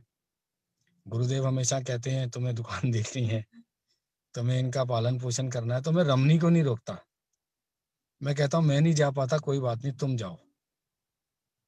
शायद मेरे लिए यही सेवा लिखी है कि गुरुदेव का तुम संग करो और गुरुदेव का आशीर्वाद लेके आओ, गुरुदेव की पॉजिटिविटी घर में फैलाओ। गुरुदेव का ही सब कुछ दिया हुआ है। प्रभु जी, एक टाइम जीवन बिल्कुल नीरस हो गया था, मैं बिल्कुल डिप्रेस्ड हो गया था उस टाइम पे। मेरे गुरुदेव ने इतनी कृपा करी मुझे, वो दलदल ही था प्रभु जी, जिसमें से मैं निकल के आया। और आज भी हमें सौभाग्य प्राप्त होता है, जितना भी समय मैं दे पाता हूँ, मैं गुरुदेव के साथ रहना चाहता हूँ, गुरुदेव की सेवा करना चाहता हूँ। नहीं कर पाता तो मन से करता हूँ, तन से करता हूँ, नहीं कर पाता सब वैष्णवों की सेवा करता हूँ, चाहे धन से करूँ। मुझे ऐसा लगता है कि असली गुरु सेवा यही है कि अपने मन से, तन से और धन से कृष्ण और गुरु की जितनी सेवा हो जाए और वैष्णव की जितनी सेवा हो जाए, वही असली गुरु सेवा है। ये मेरे अपने विचार हैं। और गुरुदेव के इतना प्यार मिलता है, इतना स्नेह मिलता है, जब भी फॉरेन से आते हैं सौभाग्य प्राप्त होता है मुझे, मैं एयरपोर्ट लेने जाता हूँ, वो ऐसे हृदय से लगाते हैं अपने, कि मानो एक दोस्त लगा रहा है, एक पिता लगा रहा है। हर रूप में वो प्यार करते हैं, हमेशा पूछते हैं सब ठीक है, काम ठीक चल रहा है, बच्चे ठीक हैं। तो ये एक हर समय उन्हें इसका मतलब हमारी चिंता रहती है। और इतनी विशेष कृपा मिली है, मेरे पास शब्द नहीं है कि मैं उसका भाव कैसे प्रकट करूं, क्योंकि मैं महसूस करता हूं। जैसे हवा को महसूस किया जा सकता है, खुशबू को महसूस किया जा सकता है, लेकिन देखा नहीं जा सकता। तो गुरु की कृपा महसूस की जाती है, वो ऐसे हमारे को इन बद आंखों से दिखाई नहीं देती। वो कहाँ कृपा कर रहे हैं हमें नहीं पता। वो कहते हैं ना, जब कठिनाइयों में हम चल रहे होते हैं, गुरु कहते हैं हर समय साथ होते हैं।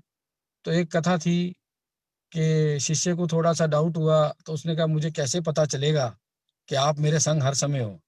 तो उन्होंने कहा ठीक है, मैं अपने जैसे जैसे तुम चलोगे वहां वहां मेरे भी पाँव के निशान आएंगे। तो एक समय ऐसा आया कि 2 की जगह उसको 1 ही पाँव नजर आए। तो वो संशय में पड़ गया कि गुरुदेव मेरा साथ छोड़ गए जब उसका बुरा वक्त आया। तो जब अच्छा वक्त आया तो फिर उसने देखा कि 2 पाँव आ गए। अब वो गुरुदेव से बोला कि गुरुदेव, जब मेरा बुरा वक्त आया तुम तो साथ छोड़ गए, मैं तो 1 ही पाँव के निशान देखे। तो गुरुदेव ने बोला वो पाँव के निशान तो मेरे थे, मैंने तो तुम्हें उस बुरे वक्त में अपनी गोद में उठा रखा था ताकि तुम्हें तकलीफ ना हो। तो गुरु की कृपा ऐसी है और मेरे गुरुदेव की कृपा ऐसी है। तो उनके उस भाव में मैंने कुछ जो समझा प्रभु जी, कुछ 4 लाइनें मैंने लिखी हैं कि गुरु बिना कछु नाही, गुरु बिना कछु नाही, कर लो लाख जतन। गुरु बिना कछु नाही, कर लो लाख जतन, मिलेंगे तुम्हें राधा कृष्ण, जो हृदय से पकड़ लो गुरु के चरण। तो ये हमारे गुरुदेव ही हैं। और खुशी इस बात की है कि इस जन्म में जो कृपा गुरुदेव ने कर दी है, खुशी इस बात की है कि एक ना एक दिन राधा कृष्ण की सेवा मिलेगी मिलेगी। गुरु की सेवा करते करते वो किस जन्म में भी हो, इस लाइन पे तो डाल दिया गुरुदेव ने। वो बीज जो गुरुदेव ने अपनी भक्ति का हमारे हृदय में बो दिया है वो कभी ना कभी पौधा बन के पेड़ बनेगा और कभी ना कभी हम आगे जाएंगे भक्ति मार्ग पे। अब तो एक ही इच्छा होती है कि जल्दी से जल्दी जिम्मेदारियां खत्म हों और एक ऐसा स्थान बनाऊं या बने इस जन्म में जहां सभी वैष्णव भाई बहन गुरुदेव सब प्रेम से हरि भजन करें, हरि कथा करें। और ये सेवा पता नहीं कब मिलेगी, वो भी कृपा गुरुदेव ही करेंगे, प्रार्थना उन्हीं से करता हूँ। तो मेरा यही अनुभव रहा है कि हमारे गुरुदेव की कृपा अहेतु की कृपा है। ये भगवान के पता नहीं कितने मोती दान किए होंगे पिछले जन्मों में जो ऐसे गुरु हमें मिले हैं, क्योंकि सच्चा गुरु मिलना, वैष्णव सदगुरु मिलना बहुत ही कठिन है, बहुत ही कठिन है। और इस जन्म में मुझे जो धर्म पत्नी मिली, मैं उसका भी हृदय से धन्यवाद करता हूँ। ये उसकी ही श्रद्धा और विश्वास जो गुरु पे और कृष्ण पे था उसका, वो मुझे इस दलदल से खींच लाया। उसने प्रभु जी हार नहीं मानी, हर समय भगवान का प्रसाद किसी ना किसी रूप में देती रही, हर समय उतिष्ठ देती रही गुरुदेव का।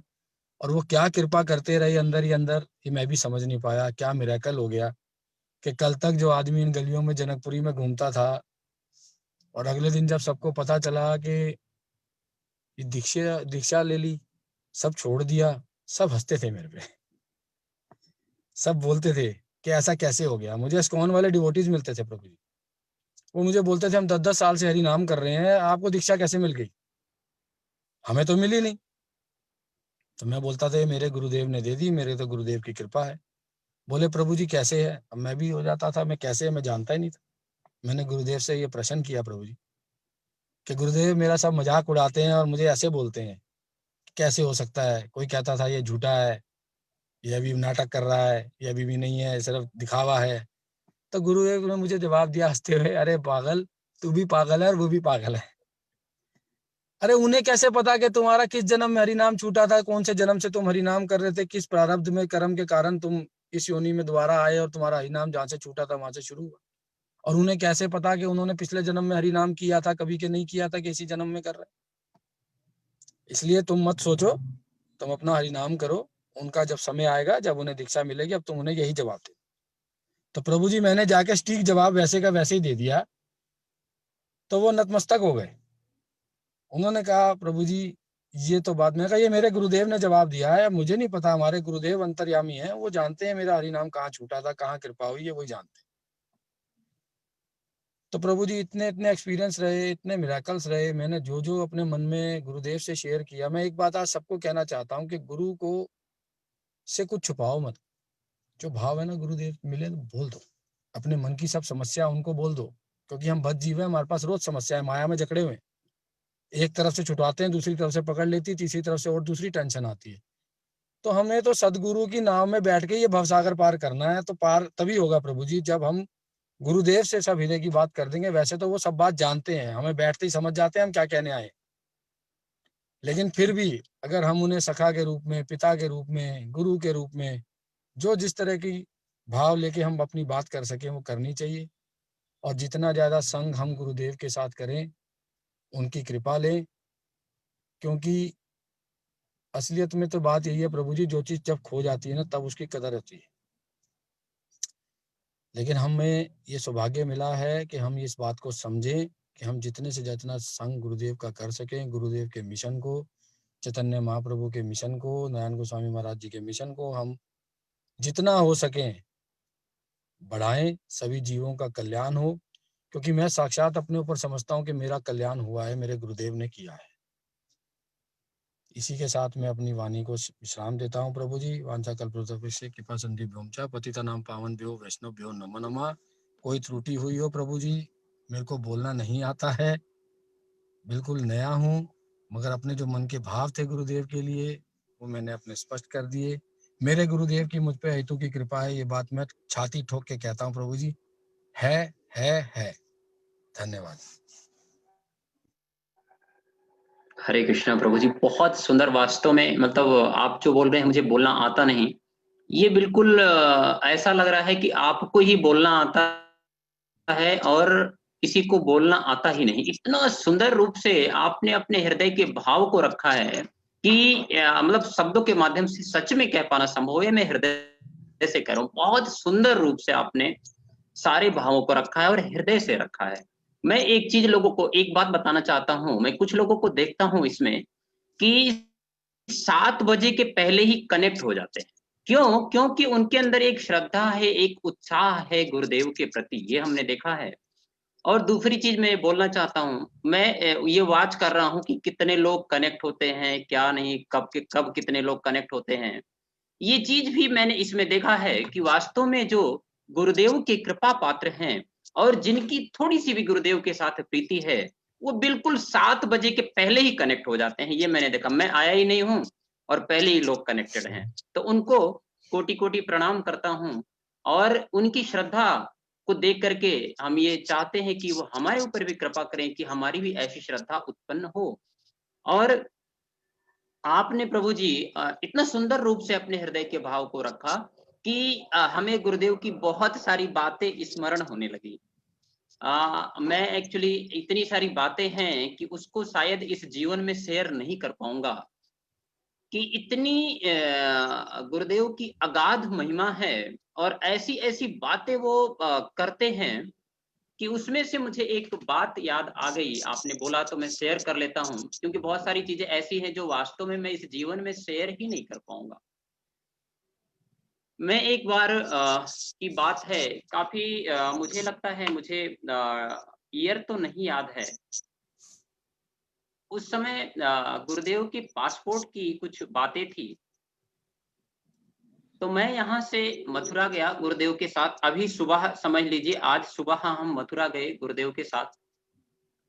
वहां पर जाने के बाद मुझे बहुत ही इम्पोर्टेंट ऑफिस का काम था, तो मैंने गुरुदेव को बोला कि गुरुदेव मैं जा रहा हूँ, थोड़ा सा मुझे काम है। तो बोले तुम मेरे साथ चलोगे नहीं गाजियाबाद? मैंने बोला गुरुदेव क्यों नहीं चलूंगा? तो बोले कि मुझे तो आज ही चलना है। मैंने बोला ठीक है, तो मैं आ जाऊंगा, कब चलना है आपको? तो उन्होंने बोला कि ठीक है तुम जाओ। तो मैंने बोला ठीक है गुरुदेव, आप मुझे बता देना, फिर मैं आ जाऊंगा। फिर मैं यहाँ पे उसी दिन सेम डे मैं दिल्ली वापस आया। और आने के बाद मेरा काम था, मैंने काम वो फटाफट किया और करके फिर मैं लगभग, मुझे लगता है लंच में पुनः मैं मथुरा चला गया। जब मैं मथुरा गया तो गुरुदेव ने बोला एक काम करो, कल तो नहीं जाना है हम लोगों को, अगले दिन जाना है। तो फिर मैंने क्या किया, सुबह फिर मैं ऑफिस आ गया और आने के बाद फिर मैं उसी दिन दोपहर के बाद फिर मैं मथुरा चला गया। जब मैं मथुरा गया तो एक प्रभु जी थे मथुरा में, उन्होंने मुझे बोला कि अरे तुम पागल हो गए हो, अभी गया अभी आ गया, अभी गया अभी आ गया, तो तुम्हें क्या जरूरत थी आने की? हम तो गुरुदेव के लिए गाड़ी कर लेते, गाड़ी में चले जाते, क्या आवश्यकता थी तुम्हें आने की? तब गुरुदेव ने बोला कि नहीं, ये आया अच्छा किया, मैं इसी की गाड़ी में जाना था, मुझे किसी किराए की गाड़ी में नहीं जाना था उस समय। और गुरुदेव ने एक बात बोली, गुरुदेव ने बोला कि ठीक है मैं समझता हूँ कि कोई पैसा कोई दे देगा, कोई असुविधा उसकी नहीं है, लेकिन मुझे इसके गाड़ी में ही गाजियाबाद जाना था, इसलिए वो आया। तो मेरे आंखों से उस समय अश्रु प्रवाहित होने लगा कि हम लोगों को ये लगता है कि हम वास्तव में गुरुदेव की सेवा कर रहे हैं, लेकिन वास्तव में ये गुरुदेव किसकी सेवा लेनी है नहीं लेनी है वो जानते हैं, और कब किसकी सेवा लेनी है ये सारी चीजें वो जानते हैं। इसके लिए इतनी सारी बातें हैं कि हम आपके साथ वास्तव में अगर शेयर करें तो संपूर्ण शेयर करना संभव नहीं है, लेकिन अब आपने बोला इसलिए मुझे याद आ गया। और उमाकांत प्रभु ने भी बहुत सारे हृदय के भावों को शेयर किया, उस समय भी मुझे बहुत सारी बातें याद आई, लेकिन क्या करें, समय की भी अपनी एक मर्यादा है। भक्तिवेदांत माधव गोस्वामी महाराज हमेशा कहते हैं time and tide wait for none. तो वही वाली बात है कि हम लोग 2 घंटे से जुड़े रहे और गुरुदेव की ये मधुर लीलाएं श्रवण करते रहे। गुरुदेव से यही प्रार्थना है कि हे गुरुदेव ऐसी ही कृपा करना कि अगर हम ये 2 घंटे गुरुदेव की महिमा को श्रवण नहीं करते तो शायद संसार के किसी कार्यों में ही लिप्त होते, और संसार के किसी कार्यों में लिप्त होने से हमारा ये जो जगत का बंधन है वही बढ़ता। लेकिन गुरुदेव की इतनी कृपा कि 1-2 घंटा जो भी है हम लोगों का, वो किसी न किसी बहाने से गुरुदेव की स्मृति बना देता है। इसके लिए बिना गुरुदेव की इच्छा के ये संभव नहीं है। इसलिए आप लोगों को हृदय से धन्यवाद है कि आप लोग जुड़ते हैं और गुरुदेव की महिमा की चर्चा करते हैं, जिससे मेरे जैसे अधम और दुष्ट जीव का भी 1-1.5 घंटा इन आप वैष्णवों के संग में बीतता है। इसके लिए आप लोगों का हृदय से धन्यवाद, और गुरुदेव से यही प्रार्थना कि हम लोगों के ऊपर एक कृपा करते रहें, जिससे हम सदा सर्वदा उनकी सेवा में ही नियुक्त रहें। ये जीवन गुरुदेव के नाम हो, ऐसा ही हम लोगों के ऊपर कृपा हो। और हम प्रार्थना करते हैं आप सबसे, कल पुनः 7 बजे आप लोग जरूर जुड़ जाइए। बहुत सारे लोग जुड़ते हैं, उनसे मैं क्षमा चाहता हूँ, मैं नहीं जुड़ पाता कई बार। और मैंने विष्णुदत्त प्रभु जी को देखा, अब आप देखेंगे, सारे लोग देख ही रहे होंगे कि वो अपनी दुकान पे हैं और गाड़ी में बैठ करके उन्होंने चर्चा की। इसके लिए कोटि कोटि धन्यवाद, क्योंकि अक्सर मैंने कई लोगों को देखा है, वो बोलते हैं प्रभु जी ना, आज मुझे थोड़ा समय नहीं है, आज मैं नहीं कर पाऊंगा, ये है, तरह तरह की बातें हैं। लेकिन जिसका वास्तव में गुरुदेव के साथ लगाव है, श्रद्धा है, प्रीति है, उनके पास किसी तरह का कोई एक्सक्यूज नहीं होता। यही गुरुदेव की कृपा हो कि हम लोग सदा सर्वदा उनकी सेवा में नियुक्त रहें। श्री गुरुदेव की जय, सभी वैष्णव वृंद की जय। गलती के लिए क्षमा, कल हम लोग पुनः 7 बजे मिलते हैं।